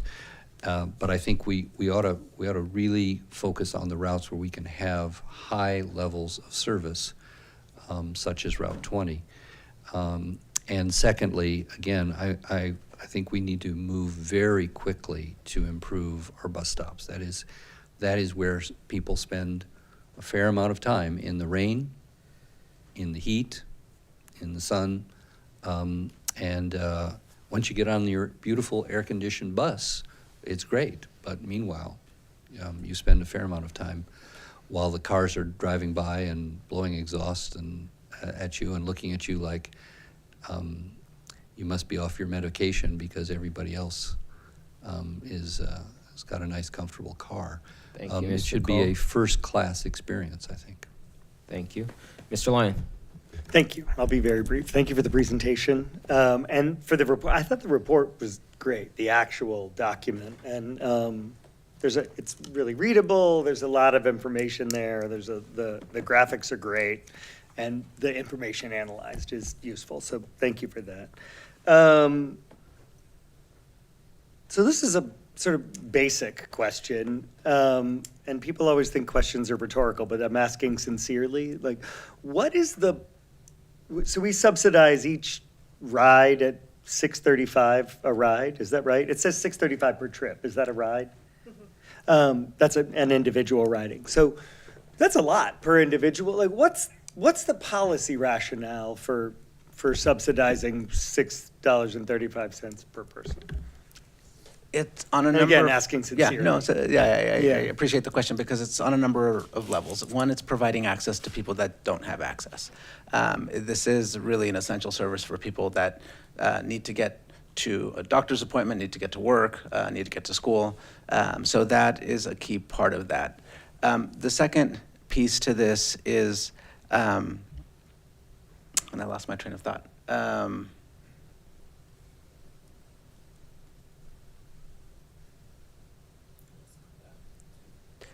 No, you had part of your question focused on why we do this, in addition to providing access. There it was. We want to get people out of their cars, obviously. So it's the environmental aspect of reducing greenhouse gas emissions, getting people into other modes of getting to and from places, transit being a convenient mode, and also reducing the number of cars on the street. So it's not only just greenhouse gas, but also the amount of traffic that we have. You can fit a lot more people in a bus than you can in a car, obviously. So getting those trips off of that network provides a number of other benefits as well. So that would have been my guess, all of those. But so for me, and we're not going deep into the policy implications today, but I'm not sure I agree with my colleague, Mr. Cole, that the thing would be to focus on doing fewer routes better. I think, as with our network, I'm a big advocate for a network of really usable bike paths, right? Not just bike lanes, but greenways and other systems. I think the comprehensiveness of the network matters. If you want to be able to get from here to there, particularly if you have another choice, if you have a car. And so I'm not sure it doesn't make more sense to do more pretty well. But we got to do it all pretty well. And 40 minutes and 60 minutes is a long time between buses. So this will be a sort of naive question too, but is there not much savings to be had doing, say, smaller buses more frequently? You still got a driver on there on every single one of them, but. Yeah, the most expensive piece of the operation is the operator. So it's the maintenance of the vehicle, so there's more vehicles, but it's also the operator themselves. And when we get into areas where we have the higher demand, we'd be skipping people, leaving people behind because we don't have room on the smaller vehicles. I think it's a balance. We want the routes that we have higher ridership and are the ones that we, the 20 routes that we already have the 18-minute frequency, and we want to get them at higher frequencies, and we know that's going to cost us money, but it's important to do that because that does drive those ridership numbers. But your point that the access is also critical is important because even at the stops that have lower riderships or the routes that have lower riderships, they still have people that are dependent on the system. We have to make the hard choices of the routes that have really low ridership and wonder why we're operating them. Is there a duplicative service?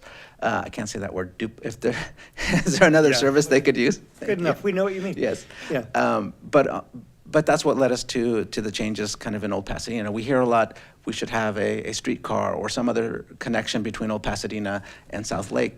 We have a bus that does that every 18 minutes. I forget what the frequency is there. And people aren't riding it. So, there's Metro, there's Foothill Transit, there's other providers that are running that line as well. And we need to make those decisions. Do we reduce the frequency there to provide a connection, or do we eliminate that component of it and then serve people to the east that right now don't have any service at all on Colorado Boulevard? So that's all part of what goes into determining these routes, but it is that balance of providing access while trying to increase the frequency as much as possible on the routes that we know are heavy, because those are the ones that are the most efficient for us as well. Right. And we're taking over 1 or 2 Metro lines? We've taken them over already. That's the lines that are running 53 that are already in service. And we've taken that to council for the operation of the lines, but also for the vehicles that are operating on those. And why take them over? I will defer that question to Transit and then. Do you want, I can take a shot at that if you want. Do you want to? Hello, Sebastián Andrés Hernandez, Principal Planner for the record. The 2 lines that we assumed were primarily focused or operated within the city of Pasadena. For Metro, it wasn't a high, they operate at a much higher productivity level or passengers per hour, and these 2 routes didn't necessarily meet the threshold. But on a more local level, the routes, especially the 33 or the one that traveled on Washington, shared the same corridor as a couple of our routes that travel on Washington. And they weren't synchronized. So you'd have buses back to back because they had different schedules. One had every 50 minutes and one had every 25 minutes or every 30 minutes. And so it didn't synchronize, right? By us assuming it, we were able to synchronize all the routes. So instead of having 50 minutes on one route and 25, maybe 30 minutes on the other, now it's every 18 minutes, when they're all running. The other benefit to the city was because of the service, the amount of service that we are now providing, our operating costs went down. I mean, we didn't go to zero, right? But it did reduce the operating costs. So now we're providing the service at a lower operating rate, which allows us to provide more service. Great. Yeah.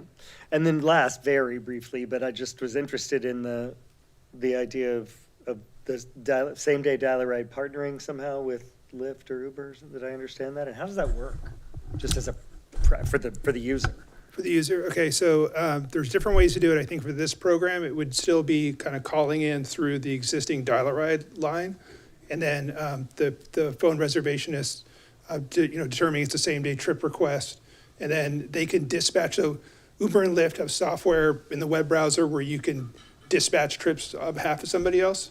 So I had one from a car dealership. I was going home from the car dealership, and they sent me a Lyft. So there's a way to do that where you can send trips for people, and then you can kind of track the costs and everything on the city end. And do we have would we have a special deal with Lyft, or we're just like any other consumer? We just sort of inputting the data and yeah. So typically it's at their whatever their current rates whatever are. Their rate is. Yeah. And are there liability implications to that? Sending out any old Lyft? Have we looked at this? We need to look into it further. There's other agencies that have contracts with specific drivers within that company. So there's different ways of doing that. And we still have to provide accessible vehicles, which is another component that has to be. When we're dealing with rides for a vulnerable population in particular, I do think we want to think about who we're sending out to pick them up. And if it's any old driver, assaults are not common, but also not unheard of in rideshare services. So that would be a concern for me when we get there. All right, thank you. I appreciate it. Thank you, Mr. Lyon, and thank you to my colleagues. I think you've asked the majority of the questions I had written down, but I'll try to skip the ones I already heard. I agree, though, on the frequency issue. I think having more buses more frequently would be a great benefit for our residents.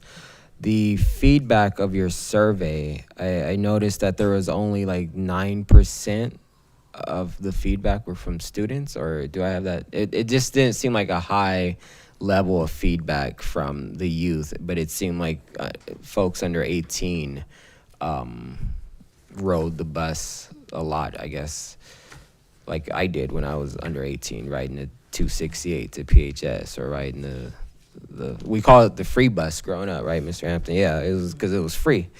On the survey between, and this is in the report, and maybe there's a different number in the PowerPoint, but there's college and university students was 12% of the survey takers, and K through 12 students was 8%. So between the two, about 20%. So the K through 12, but that makes up how much of the percentage of the bus riders? You may know. I think it was about 12%. So 12%. So are we okay with that level of response? Because when I saw that, I thought, oh, we could have probably. I also want to note that when we did our first round of meetings, like the priority meetings, we had them, while they were open to everyone, we did have ones that were focused for certain people. So we had a Spanish one, we had one for seniors and persons with disabilities, and we had a youth one. Okay. So we actually did talk to a number, it was well attended. So we talked to a number of them, and went through kind of the survey and the different priorities. So we did have a meeting that was centered for students as well. Oh, that's good. And we coordinated with PUSD and Yeah, we coordinated with PUSD and Day One. They helped us get the word out and get the students to come and meet us. And we did it after school at a time and a place that was convenient. And we even had pizza for them. Oh, pizza, yeah, we'll always attract them. And then the bus passes now, because when I had it in high school, you had to go to the administration office, get your sticker or your stamp. Is that still the case? So the Go Pass, like the Student Pass, is a regional program that's managed by Metro. It's called the Go Pass, and I know that it is administered through each school, and I think they do have to they don't get a sticker, but I think they get like a code where they can log in. They may be able to like request it from a website to get the pass added, but it's all through the tap card, and it's all managed by Metro. So I guess I get to say I'm dating myself, right? Saying that, get a sticker. Now it's all in Yeah. But I guess my point was that is there interaction with every student who has the bus pass, and perhaps we could have requested that they fill out the survey. That's an interesting question. We don't, like I said, Metro manages it. So it's something that we could ask. We can discuss with Metro what kind of survey or what kind of records they keep for us to be able to reach out to the students. That's a good, interesting suggestion. Because you mentioned, Sebastian, you wanted to provide comments. He has personal experience. Yeah. Aside from the personal experience, when the Go Pass was established, I think it was right around COVID time, there was a sense of difficulty in terms of privacy with students that were under 13. And so that is an aspect of that program that is challenging. It is student focused, and so privacy is a piece that's hard with that program. But the survey that was conducted on the bus was just providing sheets. It was a volunteer survey, right? Yeah, so that's why it's different from the Go Pass and providing specific information tied to a student and a tap card. I see. I just think that's a critical piece to be able to hear their feedback, because you mentioned, and maybe you said this in jest, but like essentially you didn't hear that everyone wanted Wi-Fi on the buses or something, and maybe that's something K through 12 maybe they would want, right? And to me, like, they're using the buses more frequently, or was it K through college or university? So I think at least K through 12, they're getting the bus pass or the Metro Go, is to be able to connect the survey to them. And I'm happy to hear that you did have the survey in other languages. I didn't see that in the report, but there's in Spanish, and you was able to connect with our population who chooses English maybe is their second language. Yeah. Perfect. And you know, I hear my colleagues. I respect my colleague, Mr. Cole. I think he brings up great points, and you know, wanting to spend more money on marketing to get people to use the transit. But you know, the residents I represent, oftentimes they depend on the transit for survival. Even your own data says that, and they know about the routes. They use the routes. It's just that they want more frequent routes. Oftentimes I talk to a lot of residents who they may have just missed the bus, I don't know, by 5 minutes, and now they have to wait, you know, another 45 to 50 minutes. This is what they're saying. They have to wait. And then a lot of those buses don't have, you know, and to my colleague, Mr. Hampton, about the comfortability of the shelters. They don't have shade, so now they're standing in the sun waiting, and they are dependent on this public transit. They're not using public transit by choice necessarily. They're using it because they have to use it. And so I think making the experience safe, comfortable for these residents who are, this is not a leisure for them to use public transit. They don't get to choose whether to use their personal vehicle or to use the 31 or the 32 or the 20. They have to use this route. So to me, it's like we should be investing in safer and more frequent routes in shade structure as they stand there, and make sure that it's the bus is clean, it's safe for parents and children. There's a question in there somewhere, so maybe Joaquin, you can. No, I think we all agree. We want to be investing in the bus stop amenities to help all of our riders, especially the ones that are dependent on the system, to be able to have shade and to increase frequency where we have the funding. So this is all great. I think this is what we wanted to hear. It's difficult to put a new bus stop in. We hear that a lot even if we're just putting a sign in a post. So it's important to get the sense of this committee, and we'll see when it goes to city council as well, to get the support for these bus stops and the amenities that are needed, because as you said, it's for the end user and it's for the people that really depend on the system.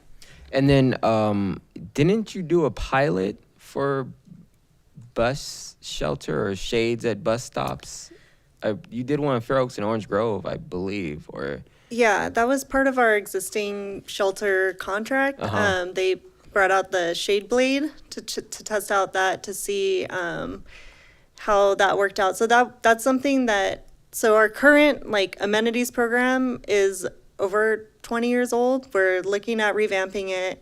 You know, right now it's the shelters, the standard shelters, benches, and that's pretty much it. So we're going to be incorporating some more creative space-saving options. We don't know if it's going to be a shade blade or something else, but the idea of the shade blade, which is that it's smaller and it provides shade and it can be put in a lot of different places where we can't put a standard shelter, is something that we're really going to be bringing with us as we develop some alternatives and options.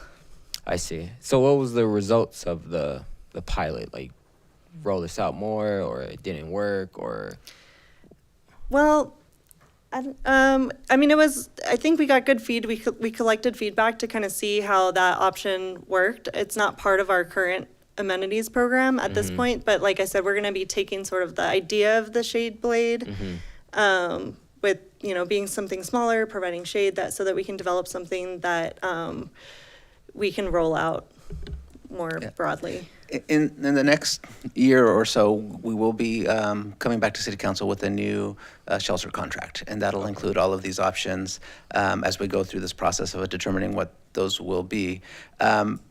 and candidly, the things like the shade blade provide a great amenity. It does provide shade. What we've heard from other agencies sometimes is people say, well, this is all I get. I want something else. I want the full shelter. But sometimes it's space limitations. Sometimes it's ridership. We have some stops that just don't have a lot of riders, so we can't put shelters at every location. Yeah. And then just the balance between that and the loitering at the stops of trying to make it a place that's comfortable and provides the shade without making it a place that will be an area for loitering. Well, that's what I was going to bring up is the, folks who are congregating there. How can we balance that, right? Like, the user needs a comfortable experience, but also there's folks who, if it's comfortable, then they're gonna loiter there. The second point is right outside of Robinson Park Recreation Center is the bus stop, and that's not the best bus stop because of the cleanliness of it, and folks will sit on the curb waiting for the bus, which to me causes another safety hazard. And it is a comprehensive approach. We work with PD and fire and the different, Port and Hope teams to if there is someone who's habitually there and has kind of created an encampment or a place that they're there all day, to try to connect them with services and determine what else we can do to make that space really what it's intended for is for the riders and make it welcoming to the riders so that they're not avoiding it because of other activity that's happening. Yeah, I appreciate it. Mr. Cole, did you want to jump in? I'm going to make a motion. Could I finish my Oh, I'm sorry. questions? No, I wasn't jumping in. I was going to. Oh, okay, yeah. Let me finish my questions and then. Yeah, absolutely. I know I have a lot of questions, but if you guys would have I took less time, I could have not.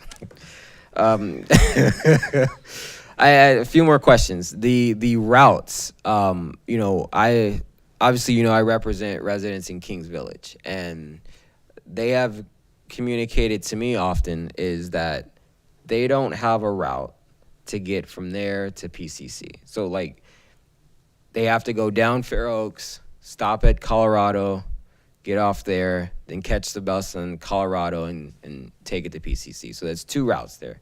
It's like, where's the route to get the student from Kings Village to PCC? And obviously that's two distinct locations, but just thinking about connecting Northwest to an educational facility or to east side of Pasadena in a timely manner so they don't have, because I remember taking the bus, right? You have to get up earlier and you have to get 2-3 hours because it's not convenient and you have to wait, and then you get there, and then now it takes 2 hours to get back home. So now your day that's supposed to be 10 hours has turned into 14 hours. And so that's the feedback. I don't know if you have a response to that, but hopefully you could take that back and just kind of think about it. Yeah, right now it definitely does require transfer. As we go through these routes and we're trying to connect high-density residential locations with destinations, we look at that. We can see if there's any potential for future connections as we look into other options in the future. But that is the case in many of our routes because they are limited to go from point to point or in a certain pattern, in a loop pattern, and sometimes that requires a transfer. Yeah. Can I ask clarifying? Does PCC still run a shuttle from PCC to Muir? Do we know? I don't know about that. I know that they have a shuttle to the A-Line station, but I'm not sure about Muir. Well, at one point in time, they had a shuttle from PCC to Muir. So if that shuttle's still running, it would be advantageous to have them have a stop. Yeah. On Fair Oaks. That'd be good.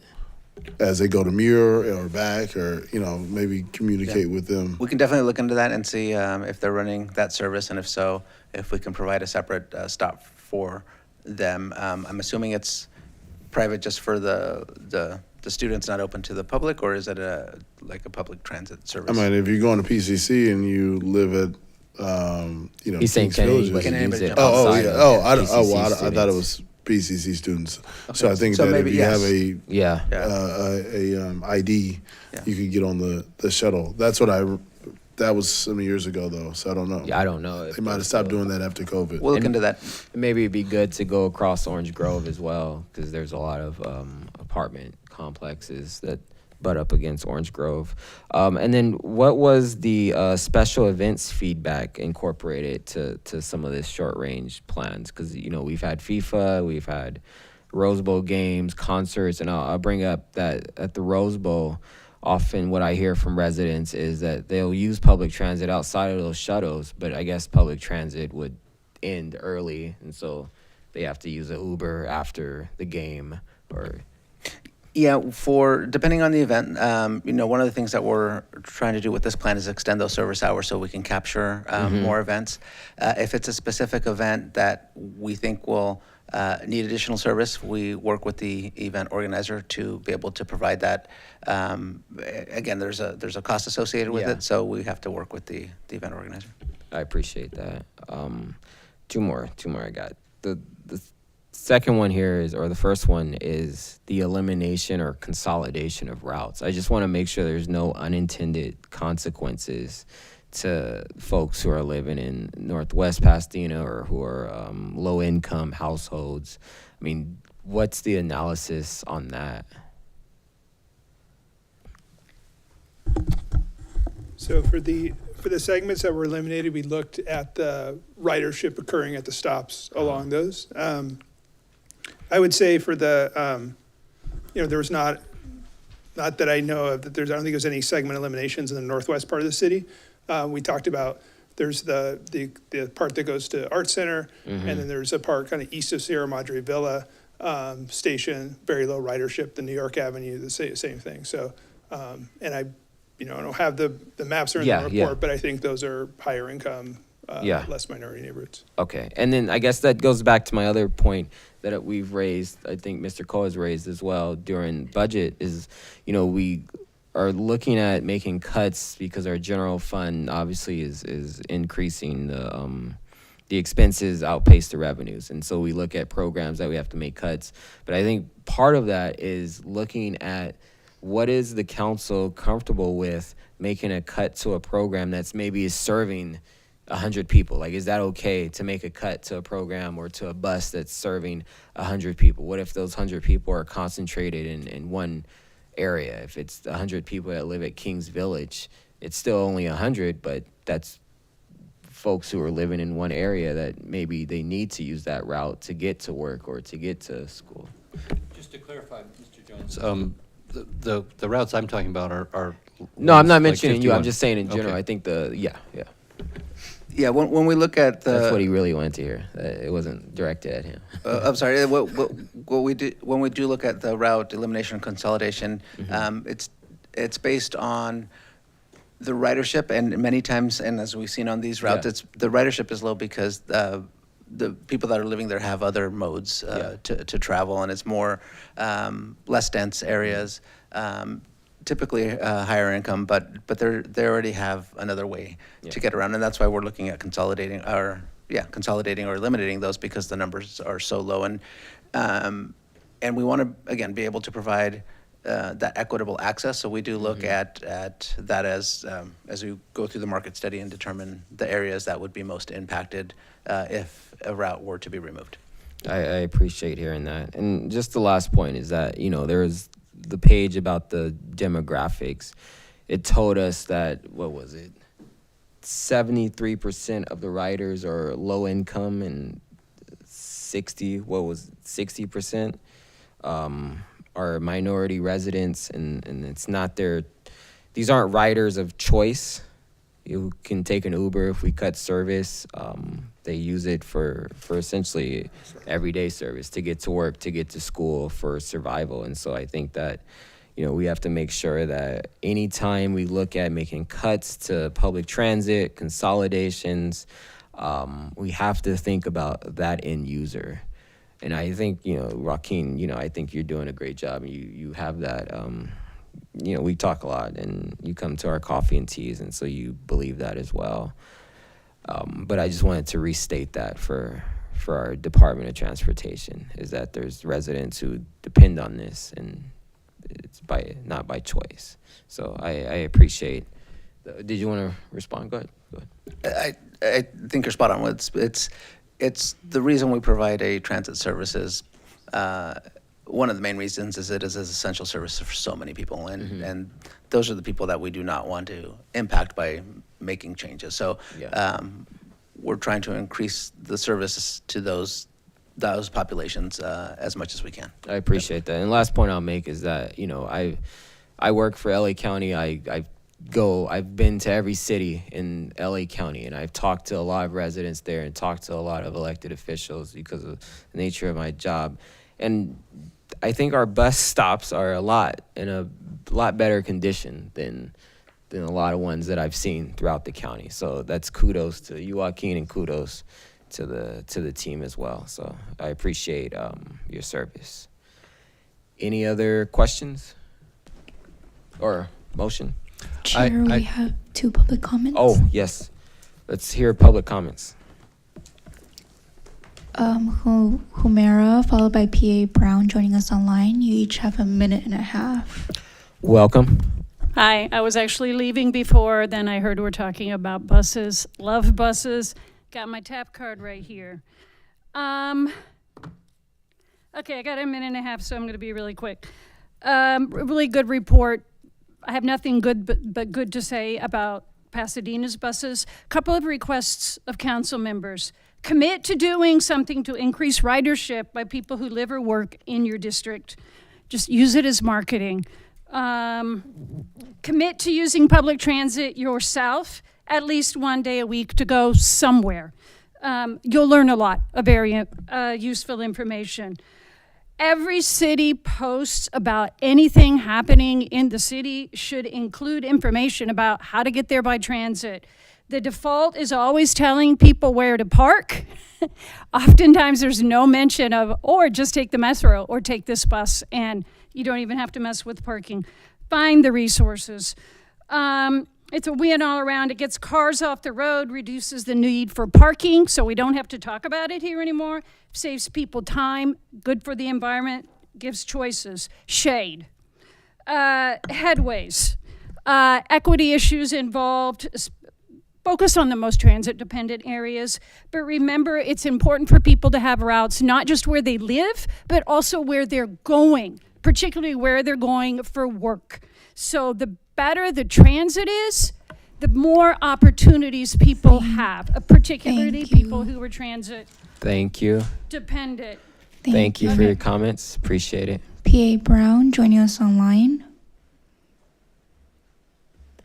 Hi, and thank you, Mr. Chairman. Maybe with your indulgence, you'd let me take 2 minutes. I'll be as quick as possible. A minute and a half. Thanks. A minute and a half. PA Brown, District 6. I think frequency, you've all said, is the key. It is. You might want to take a look at Mayor Mamdani's new initiative in New York. He just launched it the other day about speeding buses up, how important it is there. One thing Pasadena could do, I think, is more on signal prioritization. So you program the traffic signals so that the buses can go through. It changes to green to let them go through and speed them up. That's something that could be done within the city. It's a city issue. It's one part of the city talking to the other part of the city. Shelters, absolutely. It's hot out there.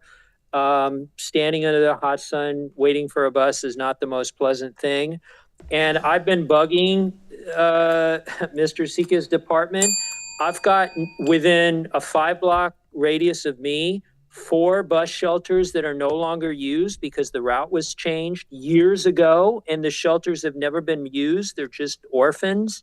Why can't those shelters be moved to places up, for example, in your district, Mr. Chairman, where near Kings Village there are stops with no shelter, no bench, no nothing. It's just ridiculous. And then on JPL, I did see a JPL. Don't they have their own shuttle bus to the A line? Thank you. Your time has completed. Thank you. Thank you. Okay. Thank you for the public comments. I assume this is the previous queue. It's Mr. Hampton, Mr. Cole, Mr. Lyon. Mr. Cole. I will move that we recommend approval of this report and the staff recommendation. I would like to add that if you could come back in 3 months and kind of give us an update, particularly on the bus shelter efforts and how we can accelerate those? Is 3 months enough time, or? We're working on the RFP now to get a new shelter contractor on board. I can work with the chair and we can have a timeline and see if that's acceptable to this committee. Yeah, I just want to have a sense of urgency about it. Yeah. Agreed. Mr. Line? This is a little bit shoehorned into this, but I actually would like to have a city policy that we list the public transportation options instead of parking for public events. And we do it in our district sometimes and sometimes don't, but I don't know how we move that forward to become a standing policy for the city unless we do that as part of this now. Would that be this committee or a ledge policy, or I mean, I think it's this one, So I think that could be added into this motion? I mean, yeah. I mean, I think you're right. I mean, this is the transit program, I mean, so that could be added in.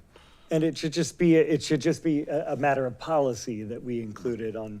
So if we're going to list parking, we need to list public transit options. Yeah. And frankly, I'd let parking go. People always manage to figure out where they're going to park, but I wouldn't be against including parking. Okay.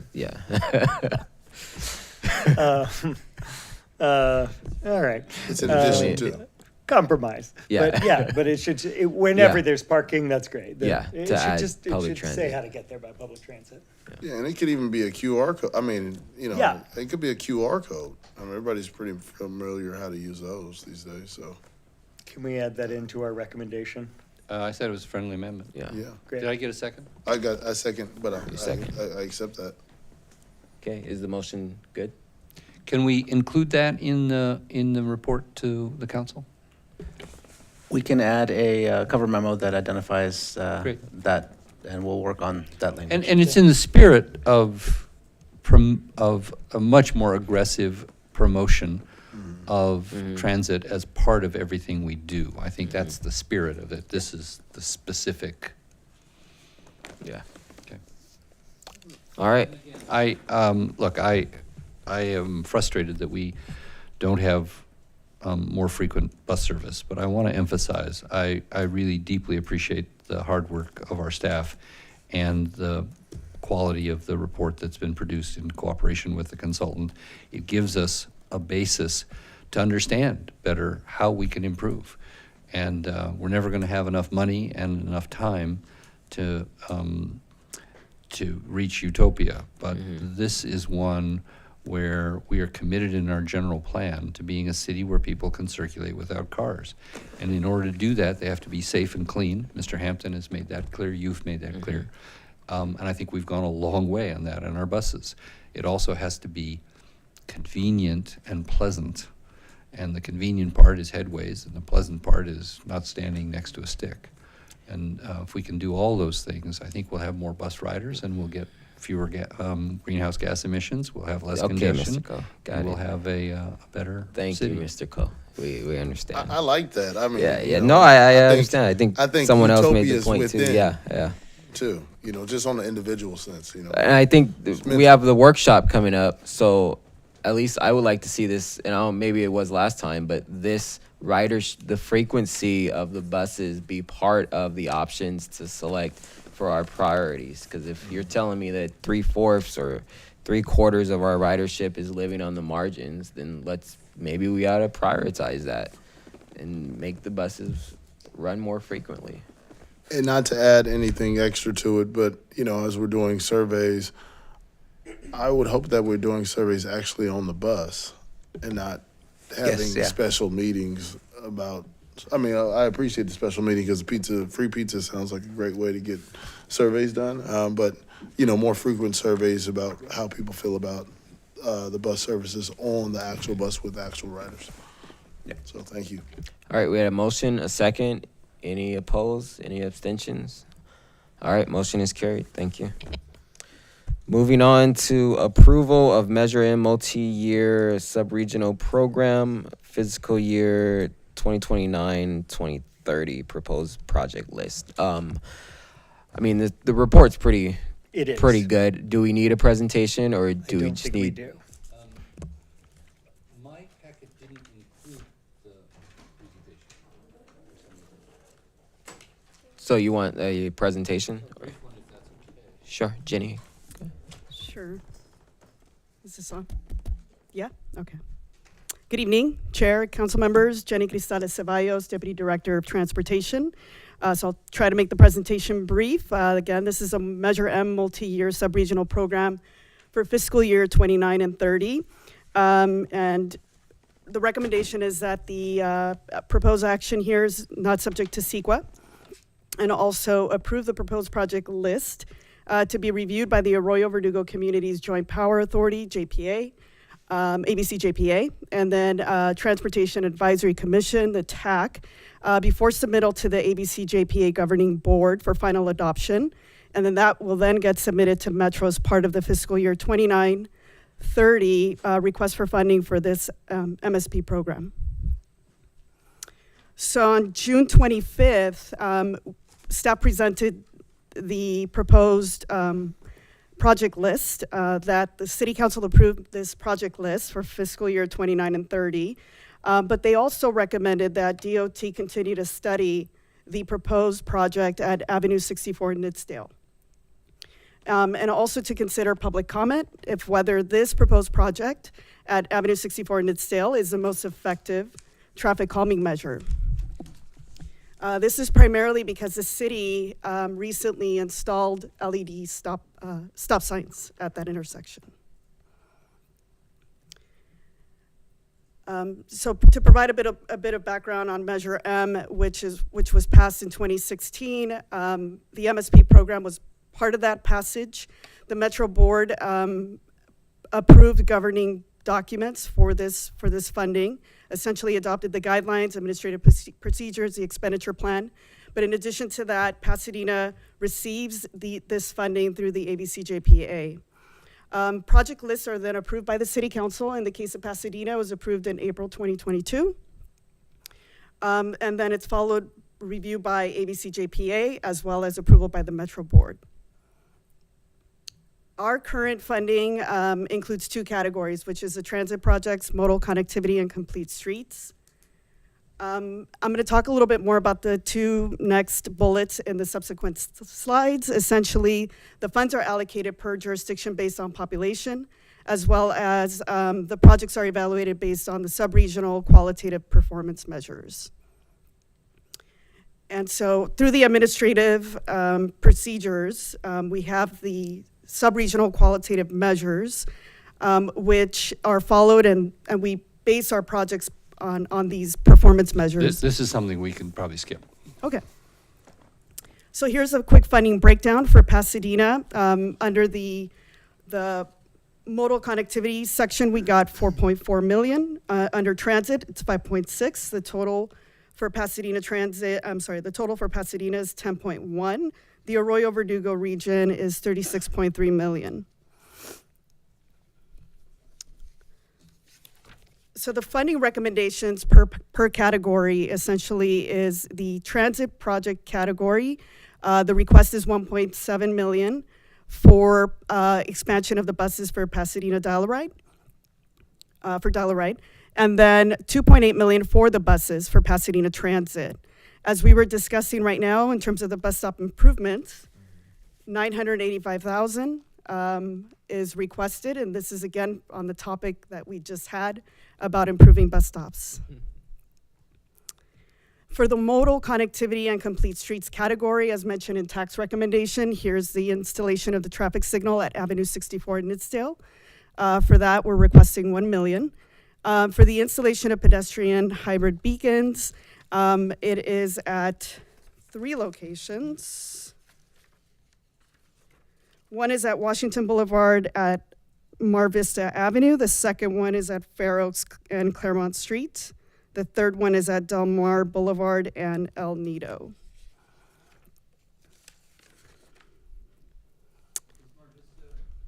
Is Mar Vista because of the school, because it's a dogleg intersection? It is, and that's where we typically have some of the hawk installation that's very similar to the Washington and Hudson. And also our traffic team did the process for looking to see if whether it is warranted, which it is. And these pedestrian safety improvements, do they line up with the 12 priority locations that are in the transportation, the pedestrian safety plan? Yes. Okay. This is news to me. I'm much more interested in a traffic light because crossing the street even with a hawk is difficult because of the speed. And we have no traffic control between Catalina and Hill Street. And so I'd like to have some further discussion on that. Could you go back to the last slide just to make sure we're referencing this as a hawk signal with yellow flashing light, then it goes to solid red, and then flashing red, it's a controlled stop for a vehicle. Okay, perfect. The other slide was up, so I just want to make sure we weren't confusing them. Thank you. Yeah, exactly. This is the next level of our pedestrian crossing enhancement program, which is $600,000 that we're requesting. And we're looking to install rectangular rapid flashing beacons at 2 locations. One of them is at Villa Street between Hamilton Avenue and Sierra Bonita Avenue, at Glenarm Street, at Oakland and Linda Vista, at Bryant. I believe I got those right. So again, the recommendation is that the council approve the Measure M multi-year sub-regional program, fiscal year 29 and fiscal year 30, based on the potential project list that's attached to this agenda report. Thank you, Jenny. Are you in the queue? Oh, do we have a motion? Do we have public comment? No, we do not. So no public comment. Do we have a motion to recommend approval? I'll move the project list. We just had a meeting on Washington Boulevard, and I didn't hear about this. Maybe I didn't stay long enough. But when I asked the question, what are we doing? There were no specifics.